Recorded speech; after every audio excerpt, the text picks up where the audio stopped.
ಯಾವುದೇ ಮುಚ್ಚುಮರೆ ಇಲ್ಲ. ಯಾರನ್ನು ಮೆಚ್ಚಿಸುವ ಪ್ರಶ್ನೆ ಇಲ್ಲವೇ ಇಲ್ಲ. ನೇರ ಪ್ರಶ್ನೆ, ನೇರ ಉತ್ತರ. ಇದು ಜನಮನ. ನಾನು ಚಿದಾನಂದ್ ಪಟೇಲ್.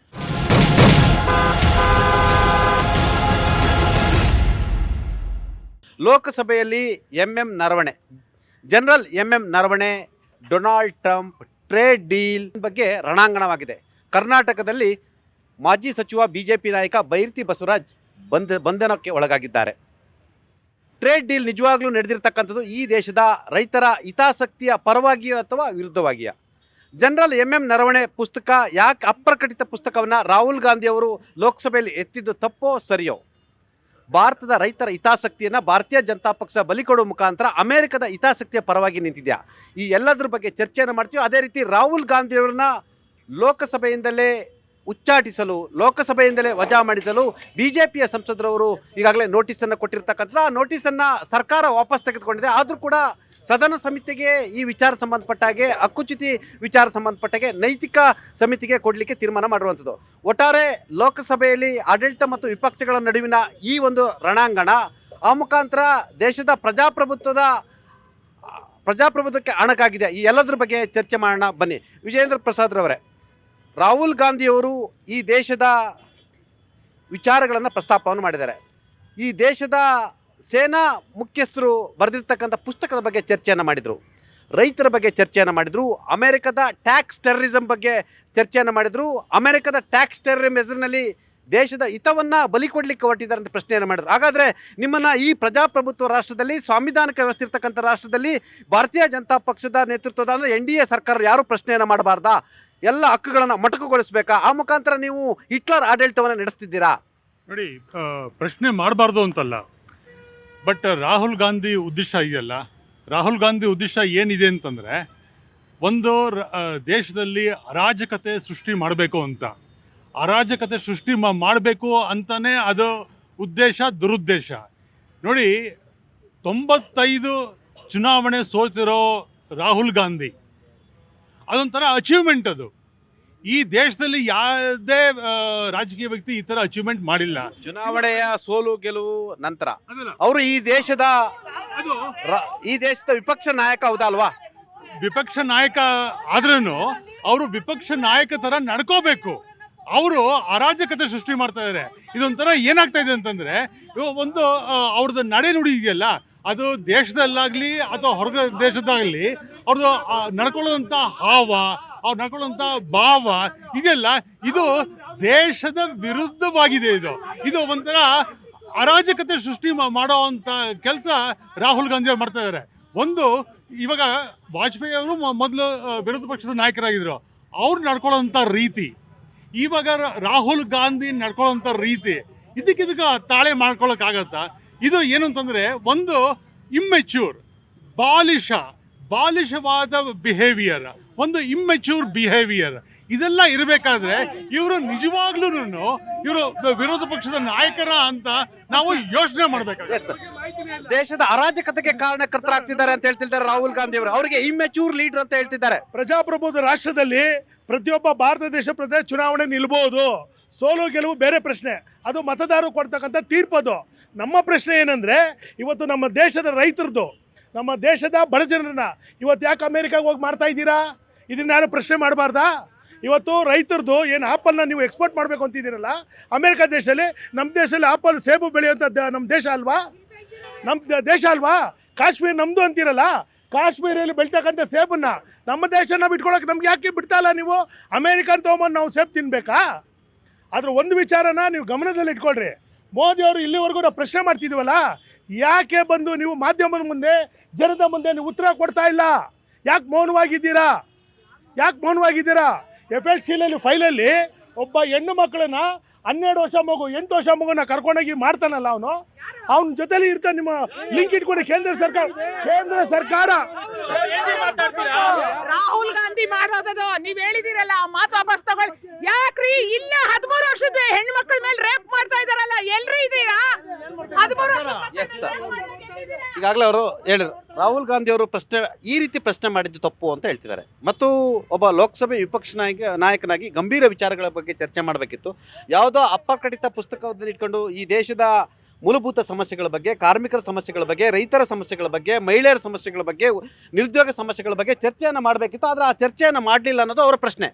ಕಳೆದ 14 ವರ್ಷದಿಂದನೂ ಈ ಚರ್ಚೆಗಳು ಕಳೆದ 14 ವರ್ಷಗಳಿಂದ ಈ ರೀತಿಯ ಜನಪರ ಚರ್ಚೆಗಳು ಬರ್ತಾನೆ ಇದೆ. ಆದರೆ ಕೇಂದ್ರ ಸರ್ಕಾರ ಇದಕ್ಕೆ ಹಾರಿಕೆ ಉತ್ತರಗಳನ್ನ ಕೊಡ್ತಕ್ಕಂಥದ್ದು ಸಂಪೂರ್ಣ ಒಂಥರ ಪಲಾಯನವಾದ ನೀತಿಯನ್ನು ಅನುಸರಣೆ ಮಾಡ್ತಾ ಇದ್ದಾರೆ, ಮತ್ತೆ ಡಿಕ್ಟೇಟರ್ ನೀತಿಯನ್ನ ಅನುಸರಣೆ ಮಾಡ್ತಾ ಇದ್ದಾರೆ. ಒಬ್ಬ ವಿರೋಧ ಪಕ್ಷದ ನಾಯಕ, ಆ ಬುಕ್ ಯಾರು ಬರೆದಿರೋದು? ಒಬ್ಬ ದೇಶದ ಜವಾಬ್ದಾರಿಯುತ ವ್ಯಕ್ತಿ, ಅವರು ಒಬ್ಬರು ಸೇನಾ ಮುಖ್ಯಸ್ಥರಾಗಿ ರಿಟೈರ್ಡ್ ಆಗಿರ್ತಕ್ಕಂಥ ವ್ಯಕ್ತಿ ಪೆಂಗ್ವಿನ್ ಪಬ್ಲಿಕೇಶನ್ಸ್ ಅಲ್ಲಿ ಪಬ್ಲಿಕೇಶನ್ ಮಾಡಿರೋದ್ರಲ್ಲಿ ಇದು ಎಲ್ಲೋ ಗಡಿಯನ್ನು ಕಾಯುವಲ್ಲಿ ವಿಫಲವಾಗಿದೆ ಅಂತ ಹೇಳಿ ನೋಟ್ ಮಾಡಿದ್ದಾರೆ. ನೋಟ್ ಮಾಡಿರ್ಬೇಕಾದ್ರೆ ಯಾರೋ ಬರ್ದಿದ್ದ ಪುಸ್ತಕ ತಗೊಂಬಂದಲ್ಲಿ ಚರ್ಚೆ ಮಾಡ್ತಾ ಇಲ್ಲ. ಆ ವ್ಯಕ್ತಿ ಯಾರು? ಆ ಗಂಭೀರ್ಯತೆಯನ್ನ ಅರಿಬೇಕಾಗಿತ್ತು ಬಿಜೆಪಿನವರು. ಇಲ್ಲಿ ಪ್ರಶ್ನೆ ಮಾಡಬೇಕಾದ್ರೆ ಏನೋ ಯೋಗ್ಯತೆ ಇವ್ರಿಗಿಲ್ಲ, ಪಲಾಯನವಾದ ಮಾಡ್ತಾರೆ. ಅಮೆರಿಕದೊಡನೆ ವ್ಯಾಪಾರ ಒಪ್ಪಂದ ತರಾತುರಿಯಲ್ಲಿ ಆಗ್ತದೆ ಅಂದ್ರೆ ಈ ದೇಶನ ಏನು ಅಮೆರಿಕದ ಟ್ರಂಪ್ ಆಳ್ತಾ ಇದ್ದಾರಾ? ಮೋದಿ ಅವರು ಏನ್ ಮಾಡ್ತಾ ಇದ್ದಾರೆ? ಅವರು ವೈಟ್ ಹೌಸ್ ಅಲ್ಲಿ ಬುಲೆಟಿನ್ ಬಿಡ್ತಾ ಇದ್ದಾರೆ. ವೈಟ್ ಹೌಸ್ ಬುಲೆಟಿನ್ ಅಲ್ಲಿ ಬಿಟ್ಟಿದ್ದಾರೆ, ನಾವು ವ್ಯಾಪಾರ ಒಪ್ಪಂದ ಮಾಡ್ಕೋತಾ ಇದೀವಿ, ನಮ್ಮ ಗೂಡ್ಸ್ ಗಳನ್ನ ನಾವು ಇಂಡಿಯಾ ಕಳಿಸ್ತೀವಿ, 25% ಇಂದ 18% ನಾವು ಏನು ತೆರಿಗೆಯನ್ನ ನಾವು ಇದ್ ಮಾಡ್ಕೊಂಡು ನಾವು ಒಪ್ಕೊಂಡಿದೀವಿ ಅಂತ ಹೇಳಿ ಅವ್ರ ಬುಲೆಟಿನ್ ಅನ್ನ ಬಿಡ್ತಾರೆ. ಇವ್ರೇನ್ರಿ ಮಾಡ್ತಾ ಇದ್ದಾರೆ ಇಲ್ಲಿ? ಪ್ರಶ್ನೆಯನ್ನ ಮಾಡ್ತೀನಿ. ಈ ದೇಶದ ಮರ್ಯಾದೆಯನ್ನ ರಾಹುಲ್ ಗಾಂಧಿ ಅವರು ವಿದೇಶದಲ್ಲಿ ಹರಾಜಕ್ಕಿಟ್ಟಿದ್ದಾರ? ಯಾಕಂತ ಹೇಳಿದ್ರೆ ಎಲ್ಲ ಒಂದ್ ಕಡೆ ದೇಶದ ರಾಜಕೀಯ ವ್ಯವಸ್ಥೆ, ದೇಶದ ಆಂತರಿಕ ವಿಚಾರಗಳು, ದೇಶದ ಸರ್ಕಾರದ ವಿಚಾರಗಳು, ವಿಪಕ್ಷ ವಿಚಾರಗಳನ್ನ UK, USA, Germany, Japan, Thailand, ಕಾಂಬೋಡಿಯಾದಲ್ಲಿ ಚರ್ಚೆಯನ್ನು ಮಾಡ್ತಾರೆ. ಈ ದೇಶದ ಸಮಸ್ಯೆಗಳನ್ನ ಈ ಸಾರ್ವಜನಿಕರ ಮುಂದೆ ಇಡಬೇಕು. ವಿದೇಶದಲ್ಲಿ ಈ ದೇಶದ ಮಾನವನ್ನ ರಾಹುಲ್ ಗಾಂಧಿ ಹರಾಜು ಇಡುವ ಮುಖಾಂತರ ಎಲ್ಲ ಒಂದ್ ಕಡೆ ಈ ದೇಶದ ಪರಿಸ್ಥಿತಿಯನ್ನ, ಈ ದೇಶದ ವ್ಯವಸ್ಥೆಯನ್ನ ಯಾಕೆ ವಿದೇಶದಲ್ಲಿ ಮುಂದೆ ಮಾನವನ ಹರಾಜಾಕ್ಬೇಕು? ಸರ್, ಈಗ ನಮ್ಮ ದೇಶದ ಏಕತೆ ಸಮಗ್ರತೆಯನ್ನ ಕಾಪಾಡುವಂತ ಕೆಲಸ ಒಬ್ಬ ವಿರೋಧ ಪಕ್ಷದ ನಾಯಕರಿಗಾಗಿ ಅವರ ಪ್ರಯತ್ನವನ್ನು ಅವ್ರು ಮಾಡ್ತಾ ಇದ್ದಾರೆ. ನೀವು ಬಿಜೆಪಿ ಅವ್ರು ಹೇಳ್ತಾ ಇದ್ರು ಅವರು ಯಾವುದಾದ್ರೂ ಒಂದು ಪ್ರಶ್ನೆಯನ್ನ ಎತ್ಕೊಂಡ್ರೆ ಆ ಪ್ರಶ್ನೆಗೆ ನ್ಯಾಯವನ್ನು ಕೊಡಬೇಕು ಅಂತ. ಇವತ್ತು ವಿರೋಧ ಪಕ್ಷದಲ್ಲಿ ಕೂತಿರುವಂತ ನಮ್ಮ ರಾಹುಲ್ ಗಾಂಧಿ ಅವರು ಕೇಳಿರುವಂತ ಪ್ರಶ್ನೆ, ನಮ್ಮ ರಾಜ್ಯದ ನೆಲ ಗಡಿ ವಿಚಾರದಲ್ಲಿ ಒಬ್ಬ ನಿವೃತ್ತ ಸೇನಾಧಿಕಾರಿ ಹೇಳಿರುವಂತ ಬುಕ್ಕನ್ನ ಅವರು ಪ್ರಕಟಣೆ ಹೇಳ್ತಾ ಇದಾರೆ. ಅದನ್ನ ಏನ್ ಹೇಳ್ತಿದಾರೆ ಅಂದ್ರೆ, ಚೈನಾ ಬಾರ್ಡರ್ ಇಂದ ನಮ್ಮ ಇಂಡಿಯಾ ಬಾರ್ಡರ್ ಅಲ್ಲಿ ಒಂದು ಟ್ಯಾಂಕರ್ ಹೇಗೆ ಒಳಗೆ ಬರುತ್ತೆ, ಅವತ್ತು ಆ ಟ್ಯಾಂಕರ್ ಬಂದಂತ ಸಂದರ್ಭದಲ್ಲಿ ಒಬ್ಬ ರಕ್ಷಣಾ ಸಚಿವ ಏನ್ ಮಾಡ್ತಿದ್ರು, ಒಬ್ಬ ಗೃಹ ಸಚಿವರು ಏನ್ ಮಾಡ್ತಿದ್ರು, ಒಬ್ಬ ಪ್ರಧಾನಮಂತ್ರಿಗಳು ಏನ್ ಮಾಡ್ತಿದ್ರು, ಅವರಿಗೆ ಯಾವುದೇ ತರ ಒಂದು ನಿರ್ಧಾರಗಳನ್ನ ತಗೊಳ್ಳುವಂತ ಅವರಿಗೆ ಶಕ್ತಿ ಇಲ್ಲ ಅಂದ್ಮೇಲೆ ಅವರು ನಮ್ಮ ದೇಶದ ಪ್ರಧಾನಿ ಆಗುವುದರಲ್ಲಿ ಅವರಿಗೆ ಯಾವುದೇ ತರ ಹಕ್ಕಿಲ್ಲ. ಇದನ್ನೊಂದು ಹೇಳ್ತೀನಿ ಸರ್. ದೇಶದ ಜನ ಆಯ್ಕೆ ಮಾಡಿ ಕಳಿಸಿರ್ತಕ್ಕಂಥ ನೀವು ರೈಟ್ಸ್ ಅನ್ನ ಪ್ರಶ್ನೆ ಮಾಡ್ಲಿಕ್ಕೆ ಸಾಧ್ಯ ಇಲ್ಲ. ನಾನು ಕೇಳ್ತೀನಿ, ನಿಮ್ಮ ಪ್ರಶ್ನೆ ಕೇಳ್ತೀನಿ ಸರ್. ನಮ್ಮ ದೇಶದ ಜನ 2014ರಲ್ಲಿ ನಮ್ಮ ದೇಶವನ್ನು ಉದ್ಧಾರ ಮಾಡ್ತಾರೆ ಅಂತ ಓಟ್ ಹಾಕಿದ್ರೆ ಹೊರತು ನಮ್ಮ ದೇಶವನ್ನು ಕೊಳ್ಳೆ ಹೊಡೆಯುವಂತ ಬಿಜೆಪಿ ಸರ್ಕಾರಕ್ಕೆ ಓಟ್ ಹಾಕಿದೀವಿ ಅಂತ ಮುಂದಿನ ದಿನಗಳಲ್ಲಿ ಅರ್ಥ ಆಗುತ್ತೆ. ಮುಂದಿನ ದಿನಗಳಲ್ಲಿ UPA ಸರ್ಕಾರಗಳು ಅನೇಕ ಹಗರಣಗಳನ್ನ ಮಾಡಿದ್ದು, ನಿಮ್ಮ UPA ಸರ್ಕಾರ ಕೊಳ್ಳೆ ಹೊಡೆದಿಲ್ವಾ? ಎಸ್, ಅವರು ಒಂದು ಮೂಲಭೂತ ಪ್ರಶ್ನೆಯನ್ನ ಎತ್ತಿರ್ತಕ್ಕಂಥದ್ದು ಸಾರ್ವಜನಿಕ ವಿಚಾರದಲ್ಲಿ. ಒಬ್ಬ 2019ರಿಂದ 2022ವರೆಗೆ ಈ ದೇಶದ ಸೇನಾ ಮುಖ್ಯಸ್ಥ ಬರೆದಿರ್ತಕ್ಕಂಥ ಪುಸ್ತಕ, ಅವನು ಅವತ್ತಿನ ಸರ್ಕಾರ, ಭಾರತೀಯ ಜನತಾ ಪಕ್ಷ ಸರ್ಕಾರ ನಡೆದುಕೊಂಡಿದ್ದ ರೀತಿ, ಅವತ್ತಿನ ರಕ್ಷಣಾ ಸಚಿವರಾಗಿರ್ತಕ್ಕಂಥ ರಾಜನಾಥ್ ಸಿಂಗ್ ನಡೆದುಕೊಂಡ ರೀತಿ, ಎಲ್ಲವನ್ನು ಕೂಡ ಪ್ರಶ್ನೆಯನ್ನ ಮಾಡ್ತಿದ್ದಾರೆ. ಸರ್, ಪ್ರತಿಪಕ್ಷದ ನಾಯಕರಿಗೆ ಸಂಸದದಲ್ಲಿ ಮಾತಾಡಬೇಕಾದಾಗ ರಾಷ್ಟ್ರಪತಿಗಳ ಏನು ವಂದನಾ ನಿರ್ಣಯ ಇದೆಯೋ ಅದ್ರ ಬಗ್ಗೆ ಮಾತಾಡಬೇಕಾಗಿತ್ತು. ಆದರೆ ಪ್ರತಿಪಕ್ಷದ ನಾಯಕ ರಾಹುಲ್ ಗಾಂಧಿಗೆ ಒಂದು ಪ್ರಶ್ನೆ ಮಾಡ್ತೀನಿ. ಭಾರತದ ಪ್ರಜಾಪ್ರಭುತ್ವ ಇತಿಹಾಸದಲ್ಲಿ ಒಂದರ ನಿರ್ಣಯಕ್ಕೆ ಪ್ರಧಾನಮಂತ್ರಿಯವರು ಉತ್ತರವನ್ನು ಕೊಡಬೇಕಿತ್ತು, ಅದನ್ನು ಯಾಕೆ ಕೊಟ್ಟಿಲ್ಲ ಅನ್ನೋದು ಸೇರ್ಚ್ ಮಾಡ್ಬೇಕು. ನೀವು ನಂಗೆ ಸಮಯ ಕೊಡ್ತಿರಲ್ವ ಸರ್? ಅಲ್ಲಿ ಎರಡಕ್ಕೂ ಸಮಯ ಕೊಡ್ತೀವಲ್ಲ. Leader of opposition Rahul Gandhi ಅವರಿಗೆ ಪ್ರೆಸಿಡೆಂಟ್ಸ್ ಅಡ್ರೆಸ್ ಅಲ್ಲಿ ಕೊಡಬೇಕಾಗಿತ್ತು. ಆದರೆ ಲೀಡರ್ ಆಫ್ ಆಪೋಸಿಷನ್ಗೆ ಸಿಲೆಬಸ್ ಅಲ್ಲಿರುವಂಥ ಉತ್ತರನೂ ಗೊತ್ತಿಲ್ಲ, ಕ್ವೆಶ್ಚನ್ ಗೊತ್ತಿಲ್ಲ, ಔಟ್ ಆಫ್ ಸಿಲೆಬಸ್ಸು ಗೊತ್ತಿಲ್ಲ, ಯಾವ ನಿರ್ಣಯದ ಮೇಲೆ ಉತ್ತರ ಕೊಡಬೇಕೋ ಅದು ಗೊತ್ತಿಲ್ಲ ಅಂತಂದೆ. ಯಾವ ಒಂದು ಪುಸ್ತಕ ಪ್ರಕಟಿತಿನ ಅಪ್ರಕಟಿತಿನ ಅನ್ನೋದು ಆ ಒಂದು ಚೈಲ್ಡಿಶ್ ಬಿಹೇವಿಯರ್ ಗೊತ್ತಾಗಿಲ್ಲ ಸರ್. ಅಲ್ಲಿ ನಾವು ಹೇಳ್ತಾ ಇರೋವಂಥದ್ದು ರಾಷ್ಟ್ರಪತಿ ನಿರ್ಣಯದ ಮೇಲೆ ಲೀಡರ್ ಆಫ್ ಆಪೋಸಿಷನ್ಗೆ sky is the limit to talk. ಅವರಿಗೆ ಯಾವುದು ಸರ್ಕಾರದ 108 ದೋಷಗಳಿರ್ಬೋದು, ಆದರೆ 108 ದೋಷಗಳನ್ನು ಕೂಡ ಹೇಳುವಂತ ಕೆಪಾಸಿಟಿ ಲೀಡರ್ ಆಫ್ ಆಪೋಸಿಷನ್ ಇರಬೇಕು. ಆದರೆ ಅವರು ತಗೊಂಡಿದ್ದಂಥದ್ದು ಅಪ್ರಕಟಿತ ಪುಸ್ತಕ. ಅಲ್ಲಿ ನರ್ವಾನೆ ಅವರನ್ನೇ ಒಂದು ಇಂಟರ್ವ್ಯೂನಲ್ಲಿ ಹೇಳಿದ್ದಾರೆ, not even inch of blood is been taken by China. This is the statement of MM ನರ್ವಾನೆ. ಇದು ಬಾಲಿಶವಾದಂತ ರಾಹುಲ್ ಗಾಂಧಿ ಗೊತ್ತಿಲ್ಲ. ಆಮೇಲೆ ಎಸ್ ಸರ್, ಅವ್ರು ಹೇಳಿದ್ರು. ಎಸ್ ಮೇಡಮ್, ಬಾಲಿಶವಾಗಿ ಬಿಹೇವ್ ಮಾಡ್ತಾರೆ ನಿಮ್ಮ ರಾಹುಲ್ ಗಾಂಧಿ ಅವರು ಅಂತ ಹೇಳಿದ್ರು. ಅದು ಇವರ ಒಂದು ಮನಸ್ಥಿತಿ, ಬಿಜೆಪಿಗರ ಮನಸ್ಥಿತಿ. ಯಾಕೆ ಅಂತ ಹೇಳಿದ್ರೆ ದೇಶ ಹಳ್ಳಿಗಳ ದೇಶ, ಭಾರತ ಹಳ್ಳಿಗಳ ದೇಶ. ಇವತ್ತು ಏನಾದ್ರೂ ರೈತರು ದಂಗೆ ಎದ್ದಿದ್ರೆ ಪಾರ್ಲಿಮೆಂಟ್ಗೆ ಮುತ್ತಿಗೆ ಹಾಕ್ತಾರೆ. ರೈತರು ದಂಗೆ ಎದ್ರೆ ಪಾರ್ಲಿಮೆಂಟ್ಗೆ ಮುತ್ತಿಗೆ ಹಾಕ್ತಾರೆ. ಮರಿಬಾರ್ದು ನೀವು. ಏನಕ್ಕೆ ಅಂತ ರಾಹುಲ್ ಗಾಂಧಿ ಅವ್ರು ಕೇಳ್ತಾ ಇರೋದು, ನೀವು ಮಾಡ್ತಾ ಇರೋ ಆಮದುಗಳು ನಮ್ಮ ರೈತರಿಗೆ ಹೊಡೆತ ಆಗ್ತಾ ಇದೆ. ನಮ್ಮ ರೈತರು ಎಲ್ಲಿ ಹೋಗ್ಬೇಕು ಅಂತ ಕೇಳ್ತಾ ಇದ್ದಾರೆ. ಅದು ತಪ್ಪಾ? ಅದು ತಪ್ಪಾ? ಯಾವ್ದಕ್ಕೆ ಅಂದ್ರೆ ಆಮದು ಮಾಡ್ತಾ ಇರೋದಕ್ಕೆ, ರೈತರ ಪ್ರಾಡಕ್ಟ್ಗಳು. ಹೌದು, ನೋಡ್ಬಿಟ್ಟು ಹೇಳ್ತಾ ಇರೋದು, ನೋಡಿರೋದಕ್ಕೆ ಹೇಳ್ತಾ ಇರೋದು. ನಿಮ್ಮಂತ ಸುಳ್ಳು ಮಾಹಿತಿ ಅಲ್ಲ, ನಾವು ನಿಜವಾದ ಮಾಹಿತಿನೇ ಕೊಡ್ತಾ ಇರೋದು. ನಿಮ್ ತರ ಸುಳ್ಳು ಮಾಹಿತಿ ನಮಗೆ ಗೊತ್ತೇ ಇಲ್ಲ. ನಮ್ಮನ್ನ ಕರೆಕ್ಟ್ ಆಗಿ ಕಳ್ಸಿದ್ದಾರೆ. Madam, yes sir, 0 to 18% tax ನಮ್ಮ ಇಂಡಿಯಾದಿಂದ ರಫ್ತು ಮಾಡ್ತಾ ಇರೋದಕ್ಕೆ, ಮತ್ತೆ ಅವ್ರದ್ದು ಟ್ಯಾಕ್ಸ್ 0% ಮಾಡಿರೋದು ತುಂಬಾ ಅನ್ಯಾಯದ ವಿಷಯ. ಎಸ್ ಮೇಡಮ್, ರಾಹುಲ್ ಗಾಂಧಿ ಅವರು ಒಂದು ಅಪ್ರಕಟಿತ ಪುಸ್ತಕದ ಬಗ್ಗೆ ಚರ್ಚೆ ಮಾಡಬೇಕಂದ್ರ ದೇಶದ ಅನೇಕ ವಿಚಾರಗಳ ಬಗ್ಗೆ ಬಹಳಷ್ಟು ಚರ್ಚೆಗಳಾಗಬೇಕಾಗಿತ್ತು. ಆ ಚರ್ಚೆಯನ್ನ ಮಾಡದೆ ಕಾಲಹರಣ ಮಾಡಿದ್ರ. ಸರ್, ಚರ್ಚೆ ಪ್ರತಿಯೊಂದು ವಿಷಯದ ಬಗ್ಗೆ ಮಾತಾಡಿದ್ದಾರೆ. ರಾಹುಲ್ ಗಾಂಧಿ ಅವರು ನಾವು ನೋಡಿದಾಗೆ ಭಾರತ್ ಜೋಡೋ ಯಾತ್ರೆಯಿಂದ ಹಿಡಿದು ಕಾರ್ಮಿಕರ ಪರವಾಗಿ, ರೈತರ ಪರವಾಗಿ, ಎಲ್ಲರ ಪರವಾಗಿ ಧ್ವನಿ ಎತ್ತಿದ್ದಾರೆ ನಮ್ಮ ರಾಹುಲ್ ಗಾಂಧಿ ಅವರು. ನೀವು ನರವಣೆಯವರ ಪುಸ್ತಕವನ್ನ ಏನ್ ಹೇಳ್ತಾ ಇದ್ದೀರಾ, 4 Stars of Destiny ಅಂತ, ಅದರಲ್ಲಿ ನೋಡಿ ಗಲ್ವಾನ್ ಪ್ರದೇಶದಲ್ಲಿ ಚೀನಾ ಸೈನಿಕರು ನುಗ್ಗಿ ಬಂದ್ರು. ಅವಾಗ 20 ಜನ ನಮ್ಮ ಸೈನಿಕರು ಸತ್ತೋದ್ರು. ಆಗ ಅವರು ಕೇಳ್ತಾರೆ ಏನ್ ಮಾಡೋಣ ಅಂತ ಒಂದು ಸಂದೇಶವನ್ನ ಉನ್ನತ ಮಟ್ಟಕ್ಕೆ ಕೇಳಿದಾಗ ರಾಜನಾಥ್ ಸಿಂಗ್ ಅವರು ಸ್ಪಷ್ಟವಾದ ಸಂದೇಶವನ್ನ ಕೊಟ್ಟಿರಲ್ಲ.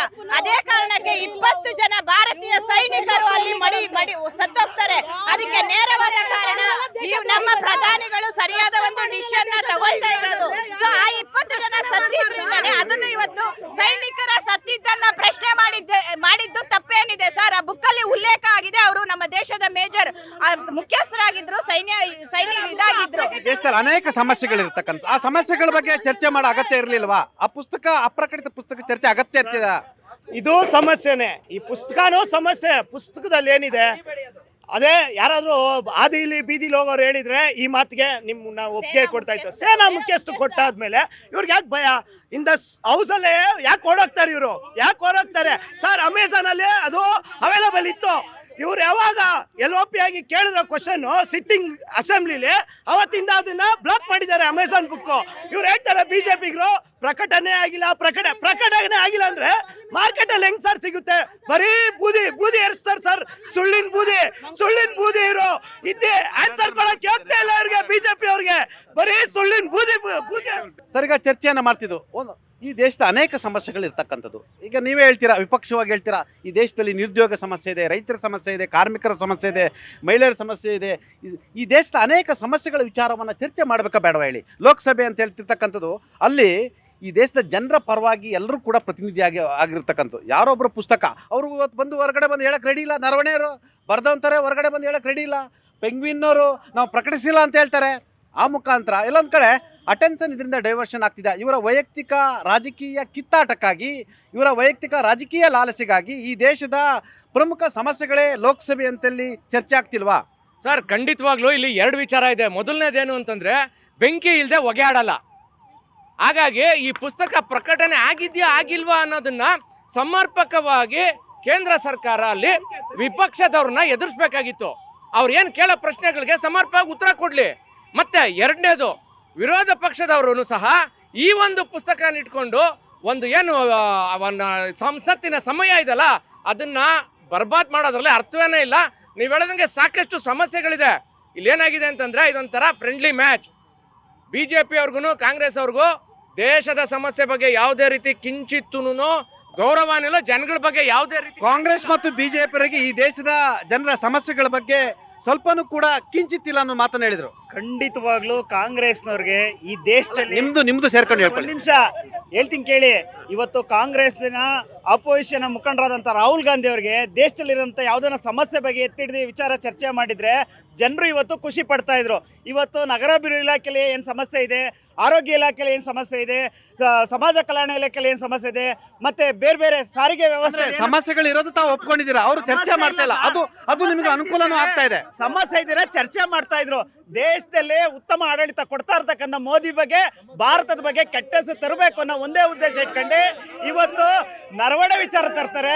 Trade of deal, mother of all deeds ಬಗ್ಗೆ ಚರ್ಚೆ ತರ್ತಾರೆ ಅಂತಂದ್ರೆ is incapable of the opposition become the official leader. ಒಬ್ಬ ಲೀಡರ್ ಆಫ್ ಅಪೋಸಿಷನ್ ಎತ್ತಿರ್ತಕ್ಕಂಥ ಪ್ರಮುಖ ಪ್ರಶ್ನೆಗಳಿಗೆ ಒಂದು ಜವಾಬ್ದಾರಿಯಾದ ಸರ್ಕಾರ ಉತ್ತರವನ್ನು ಕೊಡ್ಬೇಕಿತ್ತ ಬೇಡವಾ?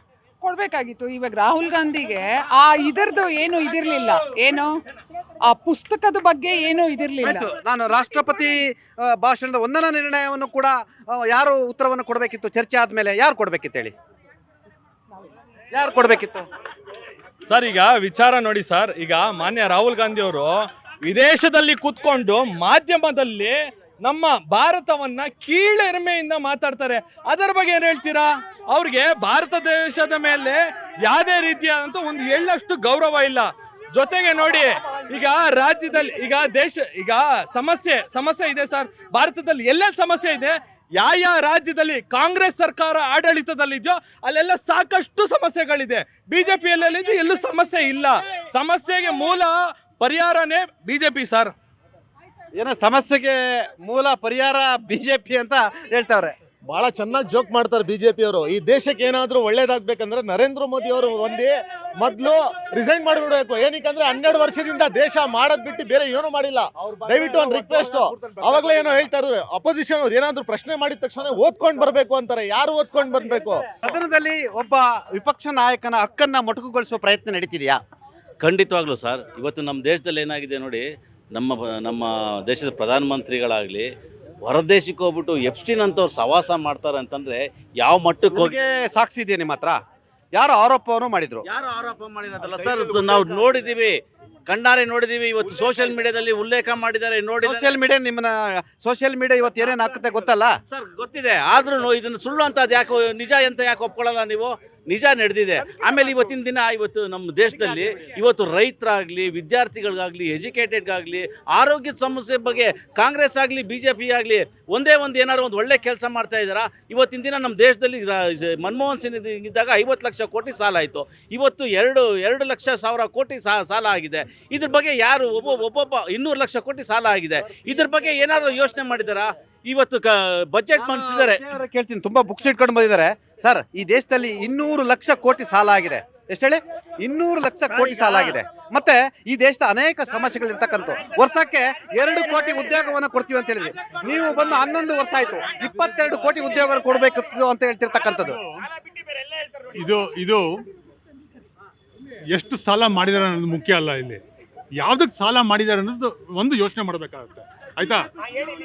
ಅದ್ರ ಜೊತೆಗೇನೆ ನಾನು ಈ ಸದನದ ವಿಷಯ ತರಬೇಕು ಅಂತಂದಾಗ ಇದನ್ನ ಮಾತಾಡಬೇಕಾಗಿರೋದು ಬಡ್ಜೆಟ್ ಬಗ್ಗೆ ಮಾತಾಡಬೇಕಾಗಿರುತ್ತೆ.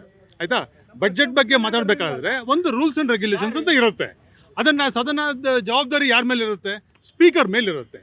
ಸ್ಪೀಕರ್ ಮೇಲೆ ಇರಬೇಕಾದ್ರೆ ಅವ್ರು ಸ್ಪೀಕರ್ ಹೇಳ್ದಂಗೆ ಎಲ್ಲ ಕೇಳಬೇಕಾಗುತ್ತೆ. ಅದು ಎಲ್ಲ ಸದನದ ಮೆಂಬರ್ಗಳ ಜವಾಬ್ದಾರಿ. ಅದು ನೀವು ಸದನಲ್ಲಿ ಬಜೆಟ್ ಬಗ್ಗೆ ಮಾತಾಡ್ಬಿಟ್ಟು ನೀವು ಮಾರ್ಷಲ್ ಆರ್ಟ್ಸ್ ಬಗ್ಗೆ ಮಾತಾಡ್ತೀನಿ, ಜುಜಿಟ್ಸು ಬಗ್ಗೆ ಮಾತಾಡ್ತೀನಿ, ಟೇಕ್ವಾಂಡೋ ಬಗ್ಗೆ ಮಾತಾಡ್ತೀನಿ ಅಂತ ಹೇಳಿದಾಗ ಅದನ್ನ ಸಬ್ಜೆಕ್ಟ್ ಡಿವಿಯೇಟ್ ಆದವಾಗ ಈ ಸದನ ಇವ್ರು ಸಭಾಪತಿ ಏನು ಮಾಡ್ತಾರೆ? ರೂಲ್ 349 ಅನ್ನ ಇನ್ವೋಕ್ ಮಾಡ್ತಾರೆ. ಇನ್ವೋಕ್ ಮಾಡುವಾಗ ಏನು ಮಾಡಬೇಕಾದ್ರೆ ನೀವು ವಿಷಯಾಂತರ ಹೋಗ್ತಾ ಇದ್ದೀರಾ, ಅದನ್ನು ವಾಪಸ್ ಬನ್ನಿ ಅಂತ ಹೇಳಿದಾಗ ಇದನ್ನೇನು ಮಾಡ್ತಾರೆ ಇವರು? ಇದನ್ನ ಕಾಂಗ್ರೆಸ್ ಅವ್ರು ಏನು ಮಾಡ್ತಾರೆ? ಅರಾಜಕತೆ ಸೃಷ್ಟಿ ಮಾಡಿ ಸದನದ ಹೊರಗಡೆ ಹೋಗಿ ನಾವು ಅವಿಶ್ವಾಸ ನಿರ್ಣಯ ಅಂತ ಸ್ಪೀಕರ್ ಮೇಲೆ ತರಕ ಇದು ಮಾಡ್ತಾರೆ. ಇದು ಅರಾಜಕತೆ ಅಲ್ವಾ? ಇದು ಇಮ್ಮೆಚುರಿಟಿ ಅಲ್ವಾ? ಇದು ನೀವು ಕೇಳಿ, ಯಾವ್ದಕ್ಕೆ ಸಾಲ ಮಾಡಿದ್ರೆ ಅಂತ ಕೇಳಿ. ನೀವು ಸದನನೇ ನಡ್ಸಕ್ ಬಿಡದ ಮೇಲೆ ನೀವು ಏನ್ ಕೇಳಿ ಪ್ರಯೋಜನ? ನೀವು ಪ್ರೈಮ್ ಮಿನಿಸ್ಟರ್ ಮೇಲೆ ಹಲ್ಲೆಗೆ ಪ್ರಯತ್ನ ನಡೆದಿತ್ತ ಕಾಂಗ್ರೆಸ್ ಸಂಸದರಿಂದ? ಹೌದು ಸರ್ ನಡೆದಿತ್ತು. ಇವ್ರು ಏನಂತ ಹೇಳಿದ್ರೆ ಯಾವುದೇ ತರ ಅದ್ರಿಗೆ ಸರಿ, ಇವಾಗ ದೇಶ ಅಲ್ಲಿ ಪ್ರಾಬ್ಲಮ್ ಬಗ್ಗೆ ಮಾತಾಡೋದು ಇವ್ರ ಮನಸ್ಥಿತಿಲಿ ಇಲ್ವೇ ಇಲ್ಲ. ಹೆಂಗಾದ್ರೂ ಮಾಡಿ ಏನಾದ್ರೂ ಮಾಡಿ ಅಧಿಕಾರಕ್ಕೆ ಬರಬೇಕು, ಅದೇನಾದ್ರೂ ಆಗಿರ್ಲಿ, ಅತಾಂತ್ರಿಕವಾಗಿ ಆಗಿರ್ಲಿ, ಇವ್ರು ಅಧಿಕಾರಕ್ಕೆ ಬರಬೇಕು. ಇವತ್ತಿನ ದಿನ ಇವ್ರು ಮಾತಾಡ್ತಾ ಇದಾರಲ್ಲ ಟ್ರೇಡ್ ಡೀಲ್ ಅಂತ ಅಂದ್ಬಿಟ್ಟು, ಆ ಟ್ರೇಡ್ ಡೀಲ್ ಬಗ್ಗೆನೂ ಅಷ್ಟೇನೆ. ಇವತ್ತು ಯಾವುದೇ ಆಗ್ಲಿ ಫಸ್ಟ್ ನಮ್ಮ ದೇಶದಲ್ಲಿ ಏನಂತ ಹೇಳಿದ್ರೆ ನಮ್ಮ ಮಿನಿಸ್ಟರ್ಗಳು, ಕಾಮರ್ಸ್ ಮಿನಿಸ್ಟರ್ ಏನಿದ್ದಾರೆ ಅವರು ಮತ್ತೆ ನಮ್ಮ ಎಕ್ಸ್ಟರ್ನಲ್ ಅಫೇರ್ಸ್ ಮಿನಿಸ್ಟರ್ ಏನಿದ್ದಾರೆ ಅವ್ರು ಕೊಟ್ಟಿರೋ ಹೇಳಿಕೆ ಬಗ್ಗೆ ಮಾತಾಡಬೇಕು. ಅದನ್ನ ಬಿಟ್ಬಿಟ್ಟು ಇವರು ವೈಟ್ ಹೌಸ್ ಕೊಟ್ಟಿರೋ ನಿರ್ಣಯ ಅಂತ ಹೇಳ್ತಾರೆ. ಇವತ್ತಿನ ದಿನ ಮಾತಾಡಿರ್ತಾರೆ ಯಾರು, ಡೊನಾಲ್ಡ್ ಟ್ರಂಪ್ ಅವರು. ನಾಳೆ ಅವರೇ ಯೂಟರ್ನ್ ನೋಡಿದ್ರೆ ಬೇರೆ ಕತೆ ಹೇಳಕ್ ಶುರು ಮಾಡಿರ್ತಾರೆ. ಇವಾಗ್ಲೂ ಅಷ್ಟೇ ನಮ್ಮ ಎಕ್ಸ್ಟರ್ನಲ್ ಅಫೇರ್ಸ್ ಮಿನಿಸ್ಟರ್ ಹೇಳಿದ್ರೆ ಒಂದೇ ಮಾತು, ನಮಗೆ ಎಲ್ಲಿ ಕಮ್ಮಿ ಬಿಲ್ಲಿಗೆ ಆಯಿಲ್ ಸಿಗುತ್ತೋ ಕ್ರೂಡ್ ಆಯಿಲ್ ಅಲ್ಲಿಂದ ನಾವು ಇಂಪೋರ್ಟ್ ಮಾಡ್ಕೋತೀವಿ ಅಂತ. ಮತ್ತೆ ಕಾಮರ್ಸ್ ಮಿನಿಸ್ಟರ್ ಕೂಡ ಹೇಳಿದ್ದಾರೆ, ನಮ್ಮ ರೈತರ ಹಿತಾಸಕ್ತಿನ ಯಾವುದೇ ಕಾರಣಕ್ಕೂ ನಾವು ಹಡ ಇಡಲ್ಲ, ಯಾವ ತರ ನಮ್ಮ ರೈತರ ಹಿತಾಸಕ್ತಿನ ನಾವು ಕಾಪಾಡ್ಬೋದೋ ಆ ತರ ಕಾಪಾಡ್ಕೊಂಡು ನಾವು ಟ್ರೇಡ್ ಮಾಡಿರೋದು ಅಂತ ಹೇಳಿದ್ದಾರೆ. ಎಸ್ ಸರ್, ಅವ್ರು ಹೇಳಿದ್ರು ಯಾವುದೋ ದೇಶದಲ್ಲಿ ನಮ್ಮ ದೇಶದ ಹಣೆ ಬರವನ್ನ ಬಿಚ್ಚಿರ್ತಕ್ಕಂಥ ಎಷ್ಟು ಮಟ್ಟಿಗೆ ಸರಿ ಅಂತ ಹೇಳಿದ್ರು. ಅನೇಕ ಸಮಸ್ಯೆಗಳಿದಾವೆ, ಯಾವುದೋ ಅಪ್ರಕಟಿತ ಪುಸ್ತಕದ ಬಗ್ಗೆ ಚರ್ಚೆಯನ್ನು ಮಾಡ್ತಾರೆ ಅಂತ ಹೇಳಿದ್ರು. ಸರ್ ಖಂಡಿತ ಒಳ್ಳೆ ಪ್ರಶ್ನೆ ಎತ್ತಿದ್ದಾರೆ ಬಿಜೆಪಿ ಅವರು. ನೋಡಿ, ನಮ್ಮ ದೇಶದಲ್ಲಿ ಯಾವತ್ತೂ ಆಗ್ಲಿ ಲೋಕಸಭೆಯಲ್ಲಿ ಅಧಿವೇಶನ ನಡಿಬೇಕಾದ್ರೆ ಮೋದಿ ಅವರು ಎಲ್ಲಿರ್ತಾರೆ? ವಿದೇಶಕ್ಕೆ ಹೋಗ್ತಾರೆ. ಯಾಕೆ ಹೋಗ್ತಾರೆ ವಿದೇಶಕ್ಕೆ? ಸದನದಲ್ಲಿ ಇದ್ದು ವಿರೋಧ ಪಕ್ಷದವ್ರು ಏನ್ ಪ್ರಶ್ನೆ ಮಾಡ್ತಾರೆ ಅದಕ್ಕೆ ಉತ್ತರ ಕೊಡಬೇಕು. ಅದು ಬಿಟ್ಬಿಟ್ಟು ಯಾವಾಗ್ಲೂ ವಿದೇಶ ಪ್ರವಾಸ ಮಾಡ್ತಾರೆ. ಎರಡನೇದು ಸರ್, ಮೊನ್ನೆ ನಮ್ಮ ರಾಹುಲ್ ಗಾಂಧಿ ಪ್ರಶ್ನೆ ಮಾಡ್ತಾರೆ ಅಂತ ಹೇಳ್ಬಿಟ್ಟು ಗೊತ್ತಿದ ತಕ್ಷಣ ಅವ್ರು ಏನ್ ಮಾಡ್ತಾರೆ, ಮಹಿಳಾ ಸಂಸದರಿಂದ ನನಗೆ ಅಲ್ಲೇ ಮಾಡ್ತಾರೆ ಅಂತ ಹೇಳ್ಬಿಟ್ಟು ನನಗೆ ಇದಿದೆ, ಅದಕ್ಕಾಗಿ ನನಗೆ ದೌರ್ಜನ್ಯ ನಡೀತಿದೆ ಅಂತ ಹೇಳ್ಬಿಟ್ಟು ಸದನಕ್ಕೆ ಬರಲ್ಲ. ಯಾರು? ಮೋದಿ ಅವರು. ದೇಶದ ಪ್ರಧಾನ ಮಂತ್ರಿಗಳಿಗೆ ಇಲ್ಲಿ ಭದ್ರತೆ ಇಲ್ಲ ಅಂದ್ರೆ ಸರ್, ದೇಶದ ಪ್ರಜೆಗಳಿಗೆ ಎಲ್ಲಿದೆ ಸರ್ ಇಲ್ಲಿ ಭದ್ರತೆ? ಸರ್, ಇಲ್ಲಿ ಮೋದಿ ಅವರು ಮಹಿಳಾ ಸಂಸದರು ಎತ್ಕೊಂಡು ಲೋಕಸಭೆಗೆ ಬಂದಿಲ್ಲ ಅಂದ್ರೆ ಅವ್ರಿಗೆ ಇಲ್ಲಿ ಭದ್ರತೆ ಇಲ್ಲ ಅಂದ್ರೆ ನಮ್ಮಂತ ಸಾಮಾನ್ಯ ಪ್ರಜೆಗಳಿಗೆ ಎಲ್ಲಿದೆ ಸರ್ ಭದ್ರತೆ? ಏನ್ ಸರ್ ಈಗ ನೀವು ಹೇಳಿದ್ರಿ ಅಪ್ರಕಟಿತ ಪುಸ್ತಕದ ಬಗ್ಗೆ ಮಾತಾಡ್ತಾರೆ ಅಂತ. ಆ ಅಪ್ರಕಟಿತ ಪುಸ್ತಕ ಬರ್ದವ್ರು ಯಾರು ಅಂತ ಗೊತ್ತಿಲ್ವಲ್ಲ ಸರ್ ಅವ್ರಿಗೆ? ಬರ್ದವ್ರು ಒಪ್ಕೊಂತಿಲ್ಲ. ಯಾರಿಗ ನರವಣೆ ಬದುಕಿದಾರಲ್ವಾ, ಹೌದು ಸರ್, ಅವರೇ ರೆಡಿ ಇಲ್ಲ ಹೇಳಕ್ಕೆ. ಬರ್ತಾರೆ, ಭಯ ಹುಟ್ಟಿಸಿದ್ದಾರೆ ಅವ್ರಿಗೆ, ಬಂದೇ ಬರುತ್ತೆ. ಇನ್ನೊಂದು ಇರ್ಲಿ, ಒಂದು ವಿಷಯ, ಅದು ಆ ಪುಸ್ತಕ ಅಪ್ರಕಟಿತ ಇರ್ಬೋದು, ಆದ್ರೆ ಅದ್ರಲ್ಲಿ ಬರ್ದಿರುವಂತ ವಿಷಯ ಇದೆಯಲ್ಲ ಸರ್, ಅದು ದೇಶಕ್ಕೋಸ್ಕರ ಸಂಬಂಧಪಟ್ಟ ವಿಷಯ. ಅವ್ರಿಗಾಗಿರುವಂತ ನೋವನ್ನ ಹೇಳ್ಕೊಂಡಿದ್ದಾರೆ ಅದರಲ್ಲಿ.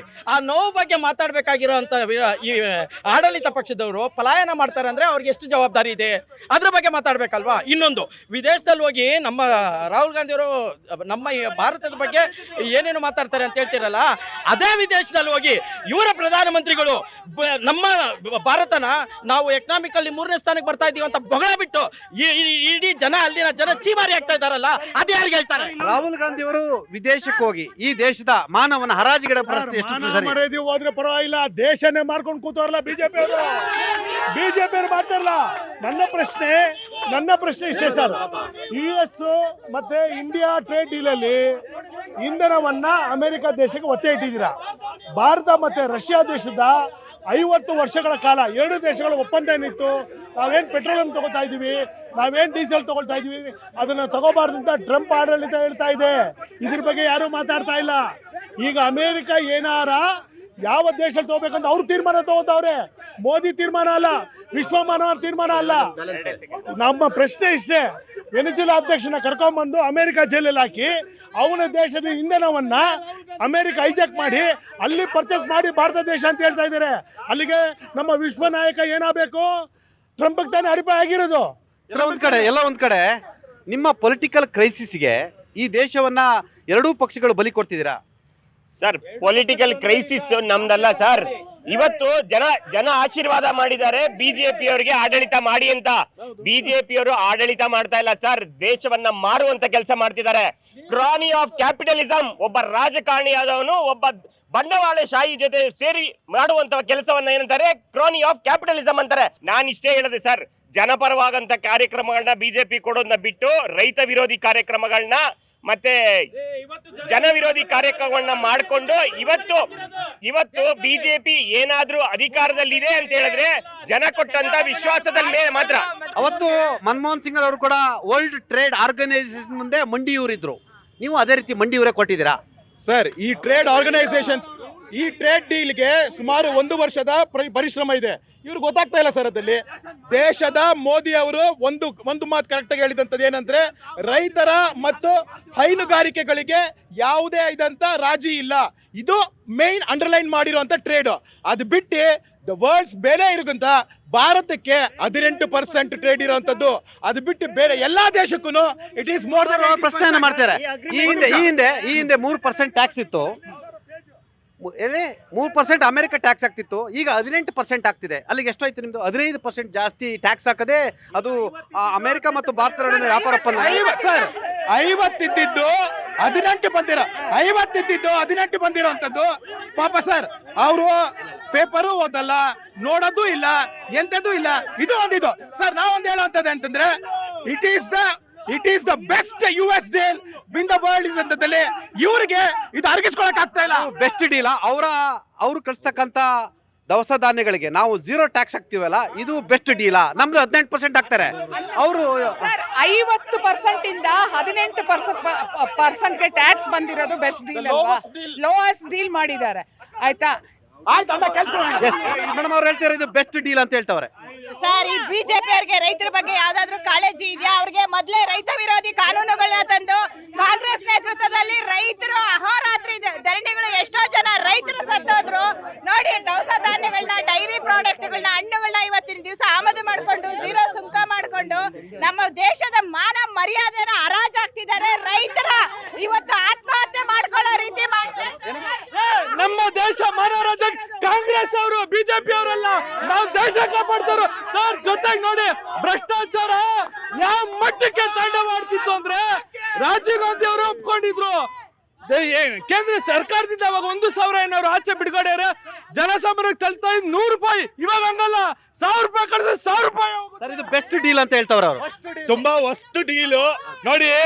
ಯಾಕೆ ಅಂತ ಹೇಳಿದ್ರೆ ನಮ್ಮ ಗೂಡ್ಸ್ ಗಳಿಗೆ 18% ಕೊಟ್ಟು ಅಲ್ಲಿಂದ ನಾವು ಕಳಿಸ್ಬೇಕಂತೆ, ಆಯ್ತಾ? ಅವ್ರಿಗೆ ನಾವು ಪಾವತಿ ಮಾಡ್ಬೇಕು. ಅವ್ರು ಕಳ್ಸೋ ಗೂಡ್ಸ್ ಗಳಿಗೆ 0 ಆಗಿ ಕಳ್ಸಿದ್ದಾರೆ.